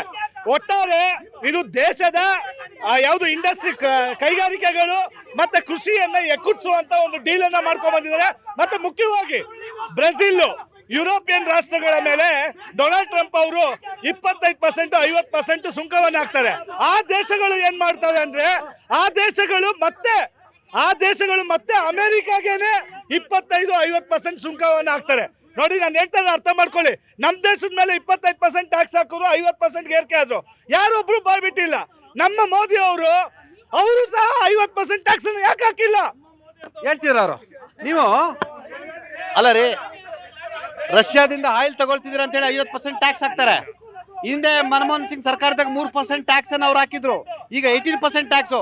ಅವ್ರು ಕೊಡ್ತಕ್ಕಂಥ, ನಾವು ಆಮದು ಮಾಡ್ತಕ್ಕಂಥ ಅನೇಕ ಉತ್ಪನ್ನಗಳಿಗೆ 0% ಟ್ಯಾಕ್ಸ್ ಅಂತ ಹೇಳಿದ್ರೆ ಅಲ್ಲಿಗೆ ಇದರ ಅರ್ಥ ಏನು? ನಾವು ಅಮೆರಿಕದ ಮುಂದೆ ಮಂಡಿ ಊರಿದೀವ? ಇದು ರಾಹುಲ್ ಗಾಂಧಿ ಎಲ್ಲ ಕಡೆನೂ ಹೇಳ್ತಾರೆ ದೇಶ ಮಾರಿಬಿಟ್ಟಿದ್ದಾರೆ ಅಂತ. ಫಾಲಿನ್ ನಾರಿಮನ್ ಹೇಳ್ತಾರೆ, ಆಮೇಲೆ ಈ ರೆಡ್ ಸ್ಯಾರಿ ಬುಕ್ಕಲ್ಲಿ ಹೇಳ್ತಾರೆ. ಫಾಲಿನ್ ನಾರಿಮನ್ ಏನು ಹೇಳ್ತಾರೆ ಗೊತ್ತಾ? 1970ರಲ್ಲಿ ಎಮರ್ಜೆನ್ಸಿ ಹಾಕಿದ್ವಾಗಲ ಆವಾಗಲೇ ಕಾಂಗ್ರೆಸ್ ಅವರು ದೇಶ ಮಾರಿಬಿಟ್ಟಿದ್ದಾರೆ ಅಂತ ಇವರು ಹೇಳ್ತಾರೆ, ಆಯ್ತಾ? ಇದರಲ್ಲಿ ರೆಡ್ ಸ್ಯಾರಿ ಬುಕ್ಕಲ್ಲಿ ಏನು ಹೇಳ್ತಾರೆ ಗೊತ್ತಾ? ಕಾಂಗ್ರೆಸ್ ಅವ್ರು ಏನು ಹೇಳಿದ್ರು? Gandhi family is priority, national ಸೆಕ್ಯೂರಿಟಿಗಿಂತ ಮುಂಚೆ ಫಸ್ಟ್ ಬರುತ್ತೆ ಅಂತ ಈ ಬುಕ್ಕಲ್ಲಿ ಹೇಳಿದ್ದಾರೆ. ಈ ಬುಕ್ಕಲ್ಲಿ ಹೇಳಿರ್ಬೇಕಾದ್ರೆ ದೇಶ ಯಾರು ಮಾರಿದ್ದಾರೆ? ದೇಶ ಯಾವಾಗ ಗೊತ್ತಾ ಮಾರಿರೋದು? 2004ರಿಂದ 2014ವರೆಗೂ 2G ಸ್ಕ್ಯಾಮು, ಕೋಲ್ ಸ್ಕ್ಯಾಮು, ಆಮೇಲೆ ನ್ಯಾಷನಲ್ ಹೆರಾಲ್ಡ್ ಸ್ಕ್ಯಾಮು, NPA ಇದೆಲ್ಲ ಮಾಡಿದಾರಲ್ಲ, NPA ಮಾಡಿದಾರಲ್ಲ, ಇಂಥವ್ರಿಗೆಲ್ಲ ಆವಾಗ್ಲೇನೆ ಇವರು ದೇಶ ಮಾರಿಬಿಟ್ಟಿದ್ದಾರೆ. 2014ರಿಂದ 2026ವರೆಗೂ ದೇಶನ ಇದರಲ್ಲಿ ಫ್ರಾಜೈಲ್ 5 ಇದ್ದಿದ್ದನ್ನ ಇವತ್ತಿನ ದಿವಸ ಟಾಪ್ 4 ತಂದಿದ್ದು ಯಾರು? ಮೋದಿ ತಂದಿದ್ದು. ಇನ್ನು ಸ್ವಲ್ಪ ದಿವಸದಲ್ಲಿ ಟಾಪ್ 3 ಬರುತ್ತೆ ಅಂತಂದ್ರೆ ಮೋದಿ ಅವರು ಕಳೆದ 11 ವರ್ಷದಿಂದ ಏನೋ ಒಳ್ಳೇದು ಮಾಡ್ತಾ ಇದಾರೆ ದೇಶಕ್ಕೆ ಅನ್ನೋದಾಗಲ್ವಾ? ಇವರು ಮಾರ್ಬಿಟ್ಟಿದ್ದಾರೆ ಅಂತ ಹೇಳಲ್ಲ. ಈ ಬುಕ್ ಏನ್ ಹೇಳುತ್ತೆ? ಹಾಗಾದ್ರೆ ಈ ಬುಕ್ ಸುಳ್ಳು ಹೇಳ್ತಾ ಇದೆಯಾ? ಇದು ಫಾಲಿನ್ ನಾರಿಮನ್ ಇವ್ರು ಯಾರು? ನಮ್ಮ ದೇಶ ಕಂಡಂತ ವೆರಿ ಜೂರಿಸ್ಟ್ ಇವರು. One of the worst deal ಅಂತ ಹೇಳಲಾಗ್ತಿದೆ. ಈ ದೇಶದ ಬೆನ್ನೆಲುಬು ರೈತರ ಬೆನ್ನಿನ ಮೂಳೆಯನ್ನು ನೀವು ಅಮೆರಿಕ ಜೊತೆ ಸೇರ್ಕೊಂಡು ಮುರಿತಾ ಇದ್ದೀರಾ. ಕಾಂಗ್ರೆಸ್ ಅವರು ಸುಳ್ಳು ಹೇಳ್ತಾವ್ರೆ ಸರ್. ಈ ದೇಶ ಅಭಿವೃದ್ಧಿ ಕಾಣಬೇಕು ಅಂದ್ರೆ ಮದರ್ ಆಫ್ ಆಲ್ ಟ್ರೇಡ್ ಡೀಲ್ಸ್ಗೆ ಸೈನ್ ಮಾಡಿದ್ರೆ ಇದು 70 ವರ್ಷದ ಕನಸು ಮೋದಿ ಅವ್ರ ಸರ್ಕಾರದಲ್ಲಿ ನನ್ಸಾಗಿರ್ತಕ್ಕಂಥದ್ದು.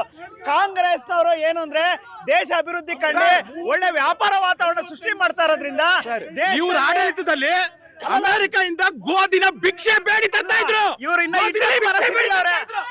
Yes madam. ಇವರು ಸುಳ್ಳು ಮಾಹಿತಿ ಕೊಡ್ತಿದ್ದಾರೆ.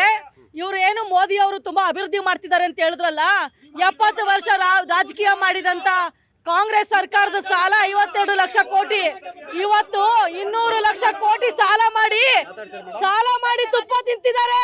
ಇವತ್ತು ಕರ್ನಾಟಕ ಇಷ್ಟು ಅಭಿವೃದ್ಧಿ ಇದೆ ಅಂತ ಹೇಳಿದ್ರೆ ನೆಹರು ಕೊಟ್ಟ ಕಾರ್ಯಕ್ರಮಗಳು, ಅದಕ್ಕೆ ನಾವು ಎಷ್ಟು GST ಕಟ್ತಿರೋದು.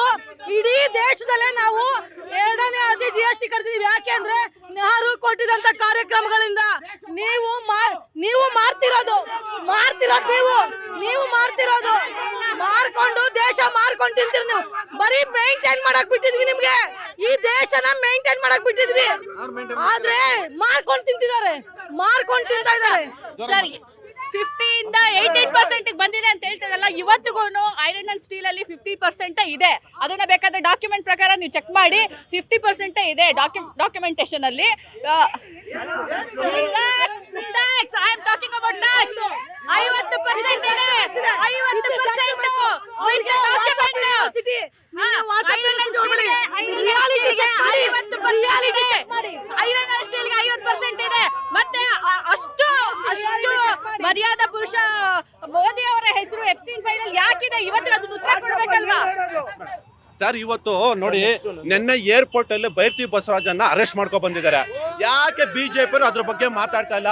ಬಿಜೆಪಿ ವಿರೋಧ ಪಕ್ಷದ ನಾಯಕರಿರ್ಬೋದು, ರಾಜ್ಯಾಧ್ಯಕ್ಷರು ಇರ್ಬೋದು, ಮುಖಂಡರು ಇರ್ಬೋದು, ಯಾರೇ ಆಗ್ಲಿ ಬೈರ್ತಿ ಬಸವರಾಜ್ ವಿಚಾರ ಯಾಕೆ ಮಾತಾಡ್ತಾರೆ? ನೀವು ಕೊಲೆ ಮಾಡಿ ಜೈಲಿಗೆ ಹೋದ್ರೆ ಮಾತಾಡ್ತಾರೆ ಸರ್. ಯಾಕೆ ಅದೇ ನಾವ್ ಮಾಡಿದ್ರೆ ಬೀದಿ ಕುತ್ಕೊಂಡ್ಬಿಡ್ತಾ ಇದ್ರು. ಅದೇ ಬಿಜೆಪಿ ಯಾಕೆ ಮಾತಾಡ್ತಾ ಇಲ್ಲ ಬೈರ್ತಿ ಬಸವರಾಜ್ ಬಗ್ಗೆ? ದಯವಿಟ್ಟು ಬಿಜೆಪಿ ಉತ್ತರ ಕೊಡ್ಬೇಕು ಸರ್ ಅದ್ರ ಬಗ್ಗೆ. ಈಗ ಬೈತಿ ಬಸವರಾಜ್ ಬಗ್ಗೆ ಟಾಪಿಕ್ ನಡೀತಾ ಇದೆಯಲ್ಲ, ನಾವು ಬಿಜೆಪಿ ಅವ್ರು ಮಾತಾಡಿಲ್ಲ ಅಂತೇಳಿ ಮಾತಾಡಕ್ಕಂತೇಳಿ ವಿಜೇಂದ್ರ ಅವರ ಅಧ್ಯಕ್ಷರು ಇದ್ದಾರೆ, ಅವ್ರು ಮಾತಾಡ್ತಾರೆ, ಹೈಕಮಾಂಡ್ ಇದೆ. ಈಗ ಕಾಂಗ್ರೆಸ್ ಅವರು ಜೈಲ್ಗೆ ಹೋಗ್ಬಿಟ್ಟು ಬಂದಾಗ DK ಗಣಪತಿ ಕೊಲೆ ಆಗಿದ್ದಂಗೆ, DK ರವಿ ಕೊಲೆ ಆಗಿದ್ದಂಗೆ ಇದ್ರ ಬಗ್ಗೆ ಜೈಲ್ಗೆ ಹೋಗಿ ಬಂದವ್ರು ಇವ್ರು ಯಾರಾದ್ರು ಮಾತಾಡಿದ್ರ? ಅಲ್ಲ, ಅವ್ರ ಕೊಲೆ ಅಲ್ಲ, ಅದಕ್ಕಂತ ಪೊಲೀಸ್ ತನಿಖೆ ಮಾಡ್ತಾರೆ, CID ಇದೆ, CID ತನಿಖೆ ಮಾಡ್ತಾರೆ. ಬಿಜೆಪಿ ಪಕ್ಷದವರೆಲ್ಲ ತನಿಖೆ ಮಾಡೋದು. ಒಬ್ಬ ಬಿಜೆಪಿ ಅಭ್ಯರ್ಥಿನ, ಶಾಸಕನ ಬಿಜೆಪಿ ಅವರೆಲ್ಲ ತನಿಖೆ ಮಾಡೋದು. ಅದಕ್ಕಂತ CID ಇದೆ, ಕಾನೂನಿದೆ. ಕಾನೂನು ಕ್ರಮ ತಗೊಂಡೆ, ಕಾನೂನು ಏನೇ ಕ್ರಮ ತಗೊಂಡ್ರು ಬದ್ಧ. MLA ಬದ್ಧ ಆದ್ರೂ ಒಬ್ಬ ಕಾರ್ಯಕರ್ತ ನಾನು ಬದ್ಧನೇ. ಅದಕ್ಕೆ ಅಲ್ಲ, ಹೋಗಿ ರಾಹುಲ್ ಗಾಂಧಿ ಯಾವ ಬೇಲ್ ಮೇಲಿದ್ದಾರೆ? DK ಸುರೇಶ್, ಸೋನಿಯಾ ಗಾಂಧಿ, DK ಶಿವಕುಮಾರ್ ಯಾವ ಬೇಲ್ ಮೇಲೆ ಹೊರಗಡೆ ಇದ್ದಾರೆ ಅಂತೇಳಿ KJ ಜಾರ್ಜ್ ಅವ್ರ ಬಗ್ಗೆ ಎಲ್ಲ ಮಾತಾಡ್ಬೇಕಾದ್ರೆ ಇಷ್ಟು ದೊಡ್ಡ ಹಿಸ್ಟ್ರಿನೇ ಬರುತ್ತೆ. ಯಾರು ಜೈಲ್ಗೆ ಹೋಗಿಲ್ಲ? ಕಾಂಗ್ರೆಸ್ ಅಲ್ಲಿ ಯಾವ ಮಿನಿಸ್ಟರ್ ಜೈಲ್ಗೆ ಹೋಗಿಲ್ಲ? ಅವ್ರು ಹೋಗಿದ್ದಾರೆ. ಅವ್ರು ಹೋದಾಗ ಅಬ್ಬರಿಸಿ ಬೊಬ್ಬರಿಯ ಭಾರತೀಯ ಜನತಾ ಪಕ್ಷದವರು ಇವತ್ತು ಬೈರ್ತಿ ಬಸವರಾಜ್ ಜೈಲಿಗೆ ಹೋದಾಗ ಯಾಕೆ ಸೌಂಡ್ ಬರ್ತಿಲ್ಲ ಅಂತ ಹೇಳ್ತಾರೆ. ಕೋರ್ಟ್ ಇದೆ, ಅವ್ರು ಹಾಗೆ ಹೇಳ್ತಾರಲ್ಲಮ್ಮ. ಲಾ ಇದೆ ನೋಡ್ಕೊಳ್ಳುತ್ತೆ. ಇವ್ರದ್ರಲ್ಲೂ ಹೇಗೆ ಲಾಯರ್ ಎಲ್ಲ ಇರ್ತಾರಲ್ಲ, ಅದೇ ತರ ನಾನ್ ಹೇಳ್ತಾರೆ. ಅಲ್ಲ ರೀ, ಬೇಡ. ಇವಾಗ ಯಾರು ಕಾನೂನು ಮುಂದೆ ಯಾರು ದೊಡ್ಡವರಲ್ಲ ರೀ. ಬೈರ್ತಿ ಬಸವರಾಜ್ ಅವರು ಕೊಲೆ ಮಾಡಿಲ್ಲ ಅಂದ್ರೆ ಕರ್ನಾಟಕ ಬಿಟ್ಟು ಬೇರೆ ರಾಜ್ಯಕ್ಕೆ ಹಾಕೋಬೇಕಾಯ್ತು. ಇದೇ ಶಿಡ್ಲಘಟ್ಟದ ರಾಜೀವ್ ಗೌಡ ಮಹಿಳಾ ಅಮೃತ ಗೌಡನಪ್ಪ, ಒಂದ್ ನಿಮಿಷ ಮೇಡಮ್. ಇದೇ ಶಿಡ್ಲಘಟ್ಟದ ರಾಜೀವ್ ಗೌಡ ಅಮೃತ ಗೌಡನ ನಿವ್ಯಾಜವಾಗಿ ಬೈದಿದಾಗ ಎಲ್ ತರ ಮರ್ಸ್ಕೊಂಡಿದ್ದ? ಕೇರಳದಲ್ಲ ಮರ್ಸ್ಕೊಂಡಿದ್ದ. ಈ ಕಾಂಗ್ರೆಸ್ಸಿನ ಇದರಲ್ಲಿ ಗೋಧಿನ ಭಿಕ್ಷೆ ಬೇಡಿ ತಂದಿದ್ದಂಥದ್ದು. ಮತ್ತೆ ಈ ಮಹಿಳಾ ಮಣಿಗಳು ಮಾತಾಡ್ತಾ ಇದ್ದಾರೆ. ಒಂದ್ ನಿಮಿಷ ಸರ್. ಈ ಮಹಿಳಾ ಮಣಿಗಳು ಹೇಳ್ತಾರೆ, ನಿಮಗೆ ರಿಸರ್ವೇಶನ್ಸ್ ಕೊಡ್ಬೇಕಂದ್ರೆ 30 ಕೊಡ್ಬೇಕಂದ್ರೆ ಮೋದಿನೇ ಬರ್ಬೇಕಾಗಿತ್ತು. ಇಂದಿನ ಗೃಹ ಮಂತ್ರಿಗಳು ಗಡಿಪಾರಾದಂತ ಲೀಡರ್ ಅವ್ರದ ಉದಾಹರಣೆಗಳು ಸಾವಿರಾರಿದೆ, ಆಯ್ತಾ? ಈಗ ಬೈರತಿ ಬಸವರಾಜ್ ಅವರು ಯಾವುದೇ ತಪ್ಪು ಮಾಡಿಲ್ಲ ಅಂತಂದಿದ್ರೆ ಅವರು ಕಾನೂನು ಮೊರೆ ಹೋಗ್ಬೋದಾಗಿತ್ತು. ಕಾನೂನು ಮೊರೆ ಹೋದಾಗ ಅವ್ರಿಗೆ ಬೇಲ್ ರಿಜೆಕ್ಟ್ ಆಗೋದಂದಾಗ ಗುಜರಾತ್ ಅಲ್ಲಿ ಹೋಗಿ ಅಡಗುವಂತ ಸಮಯ ಇರ್ಲಿಲ್ವ ಅವ್ರಿಗೆ? ನಾನು ಇಷ್ಟೇ ಹೇಳೋದು ಸರ್. ಈಗ ಚಾಮರಾಜಪೇಟೆ ವಿಷಯಕ್ಕೆ ಬಂದೆ ನಾನು ಹೇಳ್ತೀನಿ, ರೌಡಿಗಳನ್ನ ಬೆಳೆಸುವಂತ ಕೆಲಸ, ರೌಡಿಗಳನ್ನ ಪೋಷಿಸುವಂತ ಕೆಲಸ ಬಿಜೆಪಿ ಮಾತ್ರ ಮಾಡಕ್ ಸಾಧ್ಯ. ಅದಕ್ಕೆ ಉದಾಹರಣೆ ಚಾಮರಾಜಪೇಟೆಯಲ್ಲಿ ಸೈಲೆಂಟ್ ಸುನೀಲ ಅನ್ನೋರಿಗೆ ಟಿಕೆಟ್ ಕೊಟ್ಟಿದ್ದು ಇದೇ ಬಿಜೆಪಿ. ಅವರಿಗೆ ಟಿಕೆಟ್ ಏನು ಕೊಟ್ಟಿರ್ಲಿಲ್ಲ. Yes sir. ಸರ್, ಇವಾಗ ಇವರು ಅನೇಕ ಪ್ರಶ್ನೆಗಳನ್ನ ಇವರು ಬಿಜೆಪಿ ಅವರು ಮಿತ್ರರು ಮಾತಾಡ್ತಾ ಇದ್ರು. ದೇಶಕ್ಕೆ ಬಲಿದಾನ ಕೊಟ್ಟಿದ್ದಾರೆ ಸರ್.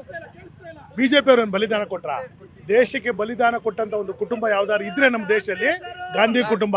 ಇಂದಿರಾ ಗಾಂಧಿ ಇರ್ಬೋದು, ರಾಜೀವ್ ಗಾಂಧಿ ಇರ್ಬೋದು, ದೇಶಕ್ಕೆ ಬಲಿದಾನ ಕೊಟ್ಟರು.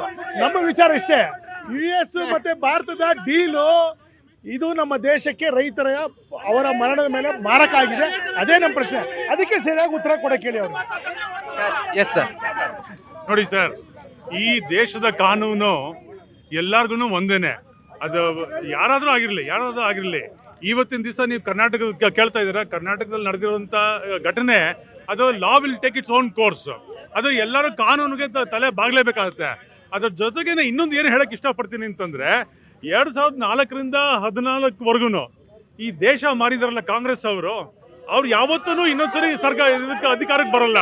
2014ರಿಂದ 26ವರೆಗೂ ಅಭಿವೃದ್ಧಿ ಮಾಡ್ಕೊಂಡ್ ಬಂದಿದಾರಲ್ಲ. ಇವತ್ತು ನಾವು ಟ್ರೇಡ್ ಡೀಲ್ ಅನ್ನ 38 ದೇಶದ ಜೊತೆಗೇನೆ 8 ಬಿಗ್ಗೆಸ್ಟ್ ಟ್ರೇಡ್ ಡೀಲ್ ಮಾಡಿದೀವಿ. ಯುರೋಪಿಯನ್ ಯೂನಿಯನ್ ಜೊತೆ ಮಾಡಿದ್ವಲ್ಲ, ಮದರ್ ಆಫ್ ಆಲ್ ಡೀಲ್ಸ್ ಅಂತ ಹೇಳಿದ್ದು. ಇವತ್ತು US ಜೊತೆಗೆ ಮಾಡಿರೋದು, ಅಮೆರಿಕ ಜೊತೆ ಮಾಡಿರೋದು daddy of all trade deals ಅಂತ ಹೇಳ್ತಾ ಇದ್ದಾರೆ. ಇದನ್ನ ನಾವು ಒಂದಂತೂ ಹೇಳಕ್ ಇಷ್ಟಪಡ್ತೀನಿ, ಈ ವೇದಿಕೆಯಲ್ಲಿ ಏನ್ ಹೇಳೋದು ಇಷ್ಟಪಡ್ತೀನಿ ಅಂತಂದ್ರೆ, ಯಾವುದೇ ಕಾರಣಕ್ಕೂ ಮೋದಿ ಅವರು ದೇಶನ ಮಾರಲ್ಲ. ಯಾವುದೇ ಕಾರಣಕ್ಕೂ ಮೋದಿ ಅವರು. ನನ್ನ ಸ್ನೇಹಿತರು ಹೇಳ್ತಾ ಇದ್ರು, ಇವತ್ತೇನಾದ್ರೂ ನೀವು ಇಲ್ಲಿ ನಿಂತ್ಕೊಂಡು ಮಾತಾಡೋಕೆ ಅವಕಾಶ ಕೊಟ್ಟಿದ್ದು ಮೋದಿ ಅವರು ಅಂತ. ಖಂಡಿತ ಸುಳ್ಳು. ನನಗೆ ಇಲ್ಲಿ ನಿಂತ್ಕೊಂಡು ಮಾತಾಡೋಕೆ ಅವಕಾಶ ಕೊಟ್ಟಿದ್ದು ಸಂವಿಧಾನ ಮತ್ತೆ ಪಂಚಾಯತ್ ರಾಜ್ ವ್ಯವಸ್ಥೆ ಮೂಲಕ. ಏನಾದ್ರೂ ಇವತ್ತು ನಾವೆಲ್ಲರೂ ಪಂಚಾಯತಿಂದ ಪಾರ್ಲಿಮೆಂಟ್ ವರೆಗೂ ನಾವೇನಾದ್ರೂ ಅಧಿಕಾರ ತಗೊಂಡು ಮಾತಾಡ್ತಾ ಇದೀವಿ ಅಂದ್ರೆ ಅದಕ್ಕೆ ರಾಜೀವ್ ಗಾಂಧಿ ಅವರ ಕಾರಣ. ನೀವು ಸುಳ್ಳು ಮಾಹಿತಿ ಕೊಡ್ತಾ ಇದ್ದೀರಾ. ಸುಳ್ಳು ಮಾಹಿತಿ ವಾಪಸ್ ತಗೋಬೇಕು. ಮನ್ರೇಗಾ ಏನಾಯ್ತು ಸರ್? ನಮ್ಮ ಮನಮೋಹನ್ ಸಿಂಗ್ ಅವ್ರು ಕೊಟ್ಟಿದ್ದೀನಿ ಮನ್ರೇಗಾನ ಇವ್ರೇನೋ VBG ರಾಮ್ಜಿ ಅಂತೆಲ್ಲ ಮಾಡ್ಬಿಟ್ಟು ಅವ್ರು ಹೇಳ್ತಾ ಇದಾರೆ ಎಲ್ಲಾ ಮೋದಿ ಅವರೇ ಕಾರಣ ಅಂತ. ಇದಕ್ಕೂ ಮೋದಿ ಅವರೇ ಕಾರಣ. ನಾವು ಮಾಡಿರೋ ಸರ್ಕಾರ ಮಾಡಿರೋಂತ ಎಲ್ಲ ಯೋಜನೆಗಳ ಹೆಸರುಗಳನ್ನ ಬದಲಾವಣೆ ಮಾಡ್ಬಿಟ್ಟು ಅವ್ರು ನಾವು ಕಾಪಿ ಮಾಡ್ಕೊಂಡ್ಬಿಟ್ಟು ಎಲ್ಲ ನಮ್ಮ ಮೋದಿ ಅವರೇ ಮಾಡಿರೋದು. ಸರ್ ಇವ್ರು ಹೇಳ್ತಾ ಇದ್ರು ಮಹಿಳೆಯರಿಗೆ ಮೋದಿ ಅವರು ಏನೋ ದೊಡ್ಡದಾಗಿ ಮಾಡ್ಬಿಟ್ಟಿದ್ದಾರೆ ಅಂತ. ದೇಶದಲ್ಲಿ ಇವತ್ತು ಮಹಿಳೆಯರ ಪರಿಸ್ಥಿತಿ ಏನಿದೆ, ಏನೇನ್ ನಡೀತಿದೆ ದೇಶದಲ್ಲಿ ಅನ್ನೋದು ಇವರು BJP ಅವರಿಂದ ನಾವೇನು ಕಲಿಬೇಕಾಗಿಲ್ಲ. ಇವ್ರಿಗೆ ಮಹಿಳೆಯರ ಬಗ್ಗೆ ಮಾತಾಡೋ ಯಾವುದೇ ಒಂದು ನೈತಿಕತೆನೂ ಇಲ್ಲ BJP ಅವರಿಗೆ. ಈಗ ಇವರು ಎಲ್ಲ ಮಾಡಿದ್ ನಾವು ಕಾಂಗ್ರೆಸ್ ತಂದಿರಂತ ಸ್ವಾತಂತ್ರ್ಯ, ಕಾಂಗ್ರೆಸ್ ಕಟ್ಟಿರುವಂತ ಸರ್ಕಾರದನ್ನ ಕೂತ್ಕೊಂಡು ಇವ್ರು ಗಿಡಗಾಗಿದ್ದಾರೆ. ಈ ದೇಶದ ಇಡೀ ಜನ ಸೇರಿ ಸ್ವಾತಂತ್ರ್ಯ ಕೊಟ್ಟು ತಂದಿರೋದು ಕಾಂಗ್ರೆಸ್ನವರಲ್ಲ. ಕಾಂಗ್ರೆಸ್ ಅವರು ಒಳಗೊಂಡು ಈ BJP ಇಟ್ಕೊಂಡಿರೋದು 30 ವರ್ಷ ಅಷ್ಟೇ. ಅವ್ರಿಗೆ ಇತಿಹಾಸ ಇಲ್ಲ, ಇತಿಹಾಸ ತಿರುಗಿಸ್ತಾ ಇದ್ದಾರೆ. ಈ ತಿರ್ಸೋದಕ್ಕೆ ಹೆಸರು ಬದಲಾವಣೆ ಮಾಡ್ತಾ ಇದ್ದಾರೆ ಅಷ್ಟೇ ಹೊರತು ಒಂದೇ ಒಂದು ಹೊಸ ಕಾರ್ಯಕ್ರಮ ಇವ್ರ ಕೈಲಿ ಮಾಡೋಕ್ಕೆ ಸಾಧ್ಯನೇ ಇಲ್ಲ. ನೋಡಿ ಸರ್, ಈಗ ಹೇಳ್ತಾ ಇದ್ದಾರೆ ಮೋದಿ ಅವರು ದೇಶನ ಮಾರ್ತಿಲ್ಲ ಅಂತ. ಈಗ 2014ರಿಂದ ಇದುವರೆಗೂ 50 ಲಕ್ಷ ಕೋಟಿ ಇದ್ದಂಥ ಸಾಲ 200 ಲಕ್ಷ ಕೋಟಿ ದಾಟ್ಕೊಂಡೋಗಿದೆ ಸರ್. ಅದು ಯಾರು ಮಾಡಿರೋದು ಸರ್? ನಾವು 70 ವರ್ಷ ಕೂಡಿಸಿದ್ದನ್ನ ಇವರು 11 ವರ್ಷದಲ್ಲಿ ತಿಂದು ತೇಗ್ಬಿಟ್ಟವ್ರೆ. ಏನೇನು ನಾವು ಅಭಿವೃದ್ಧಿ ಮಾಡಿದ್ವೋ ಎಲ್ಲದನ್ನ ಹೆಸರು ಬದಲಾವಣೆ ಮಾಡ್ಕೊಂಡು ಇವ್ರ ಹೆಸರು ಇಟ್ಕೊಂಡು ಇದೆಲ್ಲ BJP ಲೂಟಿ ಹೊಡಿತಾ ಇದೆ ರಾತ್ರಿ. ಸರ್, ಆವಾಗಿಂದ BJP ಅವ್ರು ನಿಂತ್ಕೊಂಡು ಹೇಳ್ತಾ ಇದ್ರು, ನಿಂತ್ಕೊಂಡು ಮಾತಾಡಕ್ಕೆ ಮೋದಿ ಅವ್ರು ಅವಕಾಶ ಕೊಟ್ಟಿರೋದಂತ. BJP ಕಾಂಗ್ರೆಸ್ ಇಬ್ಬರಿಗೂ ಹೇಳಕ್ ಇಷ್ಟಪಡ್ತೀನಿ, ಈ ದೇಶ ಸಂವಿಧಾನ ಕೊಟ್ಟಿದೆ, ಅದರಿಂದ ನಾವೆಲ್ಲ ನಿಂತ್ಕೊಂಡು ಮಾತಾಡ್ತಾ ಇರೋದು. ನರೇಂದ್ರ ಮೋದಿ ಅವರು ಕೊಟ್ಟಿಲ್ಲ, ರಾಹುಲ್ ಗಾಂಧಿ ಫ್ಯಾಮಿಲಿನೂ ಕೊಟ್ಟಿಲ್ಲ. ಈ ದೇಶಕ್ಕೆ ಸ್ವಾತಂತ್ರ್ಯ ಬಂದಿರೋದ್ರಿಂದ ನಾವು ನಿಂತ್ಕೊಂಡು ಮಾತಾಡ್ತಾ ಇದೀವಿ. ಇನ್ನೊಂದು, ಆವಾಗಿಂದ ಎಲಿಗೇಷನ್ ಮಾಡ್ತಾ ಇದ್ರು ಭೈರತಿ ಬಸವರಾಜ್ ಬಗ್ಗೆ. ಇವ್ರದ್ದು ಸರ್ಕಾರ ಇದೆ, ಅವ್ರು ಕ್ರೈಮ್ ಮಾಡಿರೋರು, ಇಬ್ರು ಸೇರ್ಕೊಂಡು ಅಂಡರ್ಸ್ಟ್ಯಾಂಡಿಂಗ್ ಇಂದ ಮಾಡ್ಕೊಳ್ಳೋದು, 8 ತಿಂಗಳು ಓಡಿಸ್ಬಿಡೋದು. ಇವಾಗ ನಾಟಕ ಮಾಡೋದು ಕ್ಯಾಮ್ರಾ ಮುಂದೆ. ನಾಚಿಕೆ ಆಗ್ಬೇಕು ಹೋಮ್ ಮಿನಿಸ್ಟರ್ಗು. 8 ತಿಂಗಳು ಒಬ್ರಿಗೆ ಅರೆಸ್ಟ್ ಮಾಡಕ್ ಆಗಿಲ್ಲ ಅಂದ್ರೆ ಏನಕ್ಕೆ ಮಾತಾಡ್ತೀರಾ ಕ್ಯಾಮ್ರಾ ಮುಂದೆ ಅದ್ರ ಬಗ್ಗೆ? ಭೈರತಿ ಬಸವರಾಜ್ ನಮ್ಮ ಸರ್ಕಾರ ಬಂಧನ ಮಾಡಿ ಜೈಲ್ ಕಟ್ಟಿದೆ. ಇವಾಗ ಅದು ಬಿಟ್ಟು ಏನ್ರಿ ಸರ್, ಈಗ ಇವ್ರು ನೀವು ಹೇಳ್ತಾ ಇದ್ದೀರಲ್ಲ, ಭೈರತಿ ಬಸವರಾಜ್ ಅರೆಸ್ಟ್ ಮಾಡೋದಕ್ಕೇನೆ ಇಷ್ಟೆಲ್ಲ ಒಂದು ನಾಟಕ ನಡೀತಾ ಇದೆ ಅಂತಂದ್ರೆ ಇದರಲ್ಲಿ ಸತ್ಯಾಸತ್ಯತೆ ಎಲ್ಲಿದೆ ಅನ್ನೋದು ಫಸ್ಟ್ ನೀವು ನಿಮ್ಮ ಚಾನೆಲ್ ಮುಖಾಂತರ ತಿಳಿಸ್ಬೇಕಾಗುತ್ತೆ ಸರ್.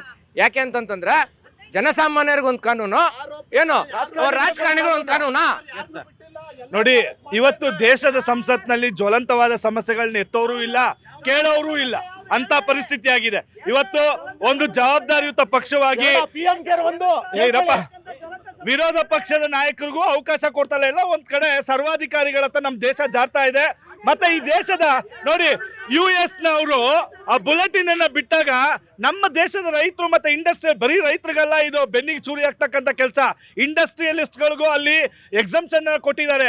ಈ ರೀತಿಯ ಏನಾದ್ರು US ಮತ್ತೆ ಇಂಡಿಯಾ ಕಾಂಟ್ರಾಕ್ಟ್ ಏನಾದ್ರು ಆಯ್ತು ಅಂದ್ರೆ ಈ ದೇಶಕ್ಕೆ ಮಾರಕವಾಗ್ತದೆ. ಆದಷ್ಟು ಇದನ್ನ ಅತ್ಯಂತ ಸೀರಿಯಸ್ ಆಗಿ ತಗೊಂಡು ಪ್ರತಿಯೊಂದು ಪಕ್ಷಗಳು ಮತ್ತೆ ಇದನ್ನ ಕ್ರಿಟಿಸೈಸ್ ಮಾಡ್ಬೇಕಾಗುತ್ತೆ, ಇದರ ಲೋಪದೋಷಗಳನ್ನ ತಿದ್ಕೋಬೇಕಾಗ್ತದೆ. ಸ್ವಾಮಿ, ನಾನೊಂದು ಹೇಳಕ್ ಇಷ್ಟಪಡ್ತೀನಿ. ಇವರು ಮೋದಿ ಮೋದಿ ಮೋದಿ ಅಂತ ಇದ್ದಾರೆ. ಸಾಲ ಎಷ್ಟಾಗಿದೆ ಗೊತ್ತಾ? 200 ಲಕ್ಷ ಕೋಟಿ ಸಾಲ ಆಗಿರೋದು. ಇಂಟ್ರೆಸ್ಟ್ ಎಷ್ಟು ಕಟ್ತಾ ಇದ್ದಾರೆ? 11 ಲಕ್ಷ ಕೋಟಿ ಸಾಲ ಇಂಟ್ರೆಸ್ಟ್ ಕಟ್ತಾ ಇದ್ದಾರೆ. ಅದರಲ್ಲಿ ಇನ್ನೊಂದು ಹೇಳಕ್ ಇಷ್ಟಪಡ್ತೀನಿ. ಮೋದಿ ಅವರು ಟ್ರಂಪ್ 100% ಹಾಕಿದಾಗ ಅವ್ರು 50% ಹಾಕಿದ್ರು. ನಾವು 100% ಹಾಕ್ಬೇಕು. ಅದಕ್ಕೆ ಅದೇ ನಮ್ಮ ಧೈರ್ಯ ಅಂತ ತಿಳ್ಕೊಬೇಕಂತ. ಸರ್, ನಮ್ಮ ಸ್ನೇಹಿತರು ಹೇಳ್ತಾ ಇದ್ರು 2004ರಿಂದ ನಮ್ಮ BJP ತುಂಬ ಒಳ್ಳೆ ಕೆಲಸ ಮಾಡಿದೆ ಅಂತ. ಈ 2004ರಲ್ಲಿ ಪೆಟ್ರೋಲ್ ಬೆಲೆ ಏನಿತ್ತು ಸ್ವಾಮಿ? 2004ರಲ್ಲಿ ಚಿನ್ನದ ಬೆಲೆ ಏನಿತ್ತು ಸ್ವಾಮಿ? 2000ದಲ್ಲಿ ನಮ್ಮ BBMP ಬಸ್ಸಲ್ಲಿ KSRTC ಬಸ್ಸಲ್ಲಿ ಬೆಲೆ ಏನಿತ್ತು ಸ್ವಾಮಿ? ಇವತ್ತಿನ ದಿನ ಗಗನಕ್ಕೆ ಹೋಗಿ ಕೂತಿದೆ. ಯಾರಾನ ಒಬ್ಬ MP BJPಯಿಂದ ಇವತ್ತು ಒಂದು 18 ಜನ MP ಇಡೀ ದೇಶದಲ್ಲಿ ಹೋಗಿದ್ದಾರೆ. ನಮ್ಮ ನಾಗರಿಕರಿಗೋಸ್ಕರ ಧ್ವನಿ ಎತ್ತಿ ಮಾತಾಡ್ತಕ್ಕಂಥ ಒಬ್ಬನೇ ಒಬ್ಬ MP ತೋರಿಸಿ ಸರ್, ಒಬ್ಬನೇ ಒಬ್ಬನು ಮಾತಾಡ್ತಾ ಇದ್ದಾರೆ. ಯಾರು ಕೂಡ ಈ ದೇಶದ ಸಮಸ್ಯೆಗಳ ಬಗ್ಗೆ ಲೋಕಸಭೆಯಲ್ಲಿ ಚರ್ಚೆಯನ್ನು ಮಾಡ್ತಿಲ್ಲ. ರಾಜಕೀಯ ಚಿತಾವಣೆಗಳ ಬಗ್ಗೆ ಕೂಡ ಚರ್ಚೆ ಆಗ್ತಿದೆ ಅಂತ ಹೇಳ್ತಿದ್ದಾರೆ ಅವರು. ಸರ್, ಈಗ ಏನ್ ಗೊತ್ತಾ ಸರ್, ಮಾತಾಡಕ್ಕೆ ವಿಚಾರಗಳೇ ಗೊತ್ತಿಲ್ಲ ಸರ್ ಅವ್ರಿಗೆ. ಈಗ ವಿಪಕ್ಷಗಳ ಕೆಲಸ ಮಾಡ್ತಿಲ್ಲ. ಅವ್ರು ಏನ್ ಮಾಡ್ತಿದ್ದಾರೆ ಅಂದ್ರೆ ಸರ್, ಸುಮ್ನೆ ಆಟುಕೊಂಡು ಲೆಕ್ಕಕ್ಕಿಲ್ದಿರಂಗೆ ದೇಶದಲ್ಲಿ ವಿರೋಧ ಪಕ್ಷದವರು ಆ ರೀತಿ ಆಡ್ತಿದ್ದಾರೆ. ಆಡಳಿತ ಪಕ್ಷಕ್ಕೆ ಸಾಕಷ್ಟು ಕೆಲ್ಸಗಳಿದೆ ಸರ್. ಅದೇ ರೀತಿ ಅವರು ಪ್ರತಿನಿತ್ಯ ಕಾರ್ಯಗಳನ್ನ ಮಾಡ್ತಾನೆ ಇದ್ದಾರೆ. ಇವ್ರಿಗೆ ಮಾಡಕ್ ಕೆಲಸ ಇಲ್ವಲ್ಲ, ಅದಕ್ಕೆ ಈ ರೀತಿ ಇವ್ರ ಹೇಳಿಕೆಗಳು ಬರ್ತಾ ಇರುತ್ತೆ ಸರ್. ಇವ್ರು ಬರೀ ಮಾಧ್ಯಮದ ಮುಂದೆ ಬಂದು ಮಾತಾಡೋವಂಥದ್ದು ಮಾತ್ರ. ವಿಪಕ್ಷಗಳು ಜನರ ಜೊತೆ ನಿಂತ್ಕೊಂಡು ಸಮಸ್ಯೆಗಳನ್ನ ಗಮನ ಇಟ್ಟು ಯಾರು ಕೇಳೋರು ಯಾರಿಗೂ ತಾಕತ್ತೇ ಇಲ್ಲ ಸರ್ ವಿಪಕ್ಷಗಳಿಗೆ. ರಾಹುಲ್ ಗಾಂಧಿ ಅವ್ರಿಗೆ ವಿರೋಧ ಪಕ್ಷದ ನಾಯಕರಾಗಿ ಅವ್ರಿಗೆ ಅಲ್ಲಿ ಒಂದು ಪಾರ್ಲಿಮೆಂಟ್ ಅಲ್ಲಿ ಈ ಟಾಪಿಕ್ ಬಗ್ಗೆ ಮಾತಾಡುವಂತ ಕೊಟ್ಟಿರ್ತಾರೆ. ಅವ್ರು ಅದನ್ನ ಮಾತಾಡಲ್ಲ, ಬೇರೆದನ್ನೇ ಮಾತಾಡ್ತಾರೆ. ದೇಶದ ಸಮಸ್ಯೆ ಎಲ್ರಿಗೂ ಇದೆ, ರಾಹುಲ್ ಗಾಂಧಿಗೂ ಇದೆ. ಆಕ್ಚುಲಿ ಆ ಜನರ ಬಗ್ಗೆ ಅಥವಾ ಕರ್ನಾಟಕದಲ್ಲಿ ಏನ್ ನಡೀತಾ ಇದೆ ಅದ್ರ ಬಗ್ಗೆ ಮಾತಾಡ್ಬೋದಲ್ಲ. ಕರ್ನಾಟಕ ಮುಳುಗ್ಸಿಟ್ಟಿದ್ದಾರೆ ಕಾಂಗ್ರೆಸ್ ಅವ್ರು ಮಾತಾಡಿದ್ರು. ಅವ್ರ MP 15 ಜನ ಪ್ರಹ್ಲಾದ್ ಜೋಶಿ ಅವರು ಪ್ರೆಸ್ ಮೀಟ್ ಕರೆದ ಓಡಾಡ್ತಾರೆ. ಅವ್ರು ಯಾವಾಗ MP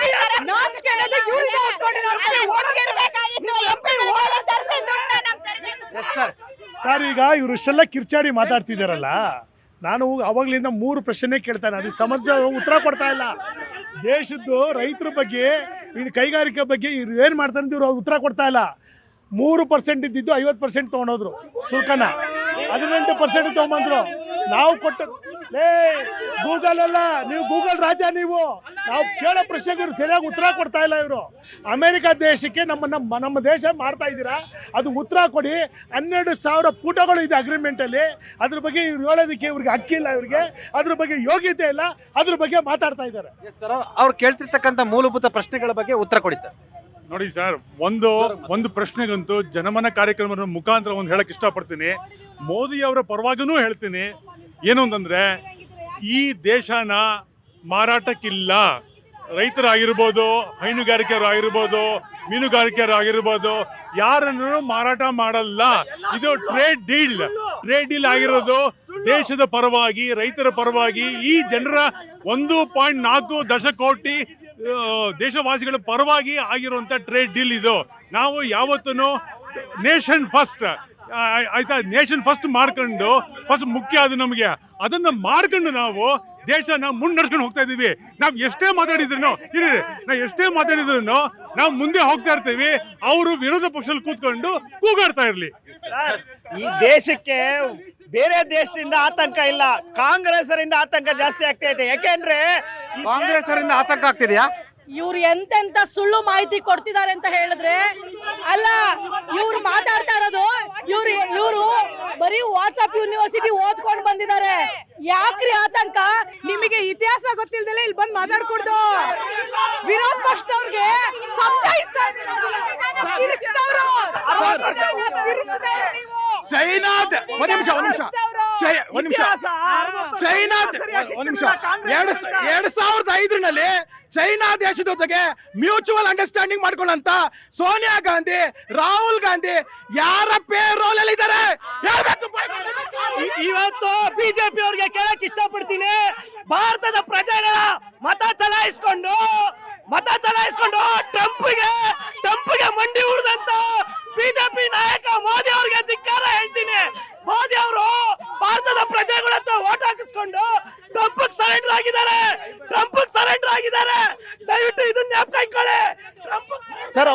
ಕೇಂದ್ರ ಸರ್ಕಾರ ಅವಾಗಲೇ ಬಿಜೆಪಿ ಅವ್ರು ಹೇಳ್ತಾ ಇದ್ರು ದೇಶ ಮಾರಾಟಕ್ಕಿಲ್ಲ ಅಂತ. ಕರೆಕ್ಟ್ ಹೇಳಿದವ್ರು ಮಾರಾಟಕ್ಕಿಲ್ಲ ಅಂತ. ಏನಕ್ಕಂದ್ರೆ ಅಮೆರಿಕ ತಗೊಂಡೋಗಿ ಲಿಸ್ಟಿಗೆ ಇಟ್ಬಿಟ್ಟಿದ್ದಾರೆ ಅವರು. ಹೆಂಗ್ ಮಾರಾಟ ಮಾಡಕ್ಕಾಗತ್ತೆ? ಅರ್ಥ ಮಾಡ್ಕೊಂಡ್ಬೇಕು ಬಿಜೆಪಿ ಅವರು. ಲಿಸ್ಟ್ ಇಂದ ನಮ್ಮ ದೇಶದ ಆಗು ಹೋಗುಗಳನ್ನ ಒಂದು ವಿದೇಶ ನಿಯಂತ್ರಣ ಮಾಡ್ತಾ ಇದೆ ಅಂದ್ರೆ ಇದಕ್ಕಿಂತ ನಾಚಿಕೆಗೇಡಿನ ಆಡಳಿತ ಇನ್ನೊಂದಿಲ್ಲ. ಯಾಕಂದ್ರೆ ಕೇಂದ್ರ ಸರ್ಕಾರ ಪ್ರಕಟಣೆ ಮಾಡಕ್ ಮುಂಚೆ ಅಮೆರಿಕದವ್ರು ಪ್ರಕಟಣೆ ಮಾಡಿ ಇಂಡಿಯಾ ಈ ರೀತಿ ಏನು ರಷ್ಯಾದ ಒಪ್ಪಂದವನ್ನ ಮಾಡಲ್ಲ, ವ್ಯಾಪಾರ ಮಾಡಲ್ಲ, ನಾವು ಈ ರೀತಿ ತೆರಿಗೆ ಹಾಕ್ತೀವಿ ಅಂತ ಅವರು ಒಂದು ವಾರದಿಂದ ಬಿಡ್ತಾರೆ. ಇವ್ರು ಇವತ್ತಿನವರೆಗೂ ಬಾಯ್ಬಿಟ್ಟಿಲ್ಲ.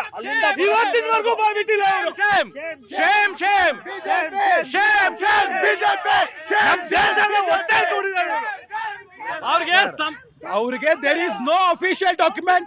ಇಂಡಿಯಾ ಟೆಲ್ಸ್ ಎಲ್ಲೇ ಯಾವುದೇ ಪ್ರಪಂಚದಲ್ಲಿ ಎಲ್ಲಿ ನಮ್ಗೆ ಕಮ್ಮಿ ಕ್ರೂಡ್ ಆಯಿಲ್ ಸಿಗುತ್ತೋ ಅಲ್ಲಿ ನಾವು ತಗೊಂತೀವಿ ಅಂತ ಹೇಳಂತದ್ದು.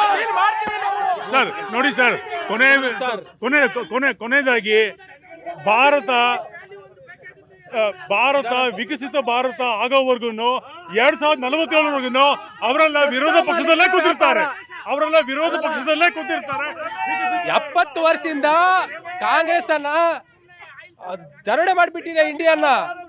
ಆದ್ರೆ 2G ಸ್ಪೆಕ್ಟ್ರಮ್ ಹಗರಣ ಭೂಮಿಯಿಂದ ಆಕಾಶದವರೆಗೆ ಎಲ್ಲ ಸ್ಪೆಕ್ಟ್ರಮ್ ಹಗರಣ ಮಾಡಿಬಿಟ್ಟೈತೆ. ಅದನ್ನ ಮೋದಿಗೆ 2-3 ಸರಿ ಬಂದು ಪ್ರತಿ ಇಂಡಿಯಾನ ಒಂದು ಗಟ್ಟಿಯಾದ ಇಂಡಿಯಾನ ಮಾಡಕ್ ಕೊಟ್ಟಿದ್ದಾರೆ. ಅದರ ಜೊತೆಗೆ ಏನ್ ಪಾಕಿಸ್ತಾನ ಅಭಿನಂದನೆ ಬಿದ್ದಿದ್ನಲ್ಲ.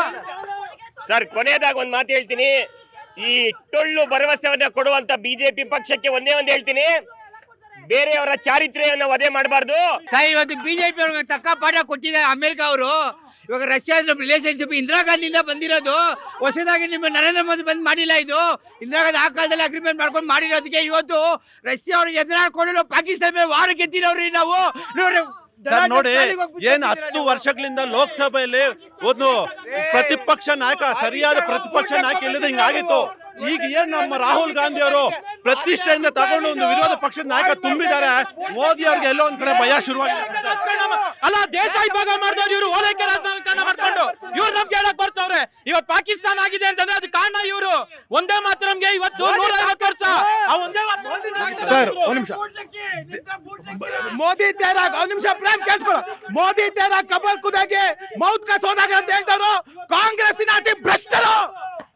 ಮೋದಿ 3-4 ಸತಿ ಚೀಫ್ ಮಿನಿಸ್ಟರ್ ಆಗಿ 2 ಸತಿ ಪ್ರೈಮ್ ಮಿನಿಸ್ಟರ್ ಆಗಿ ಜನ ಚೂಸ್ ಮಾಡಿರೋದು.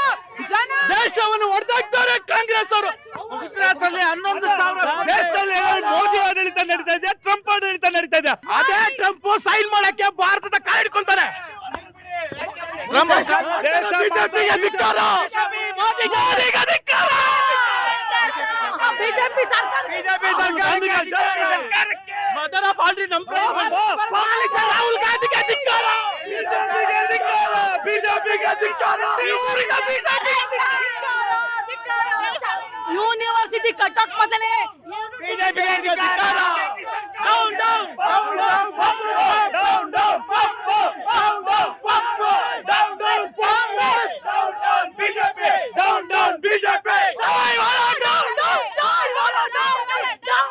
ಬಿಜೆಪಿ ಸರ್ಕಾರಕ್ಕೆ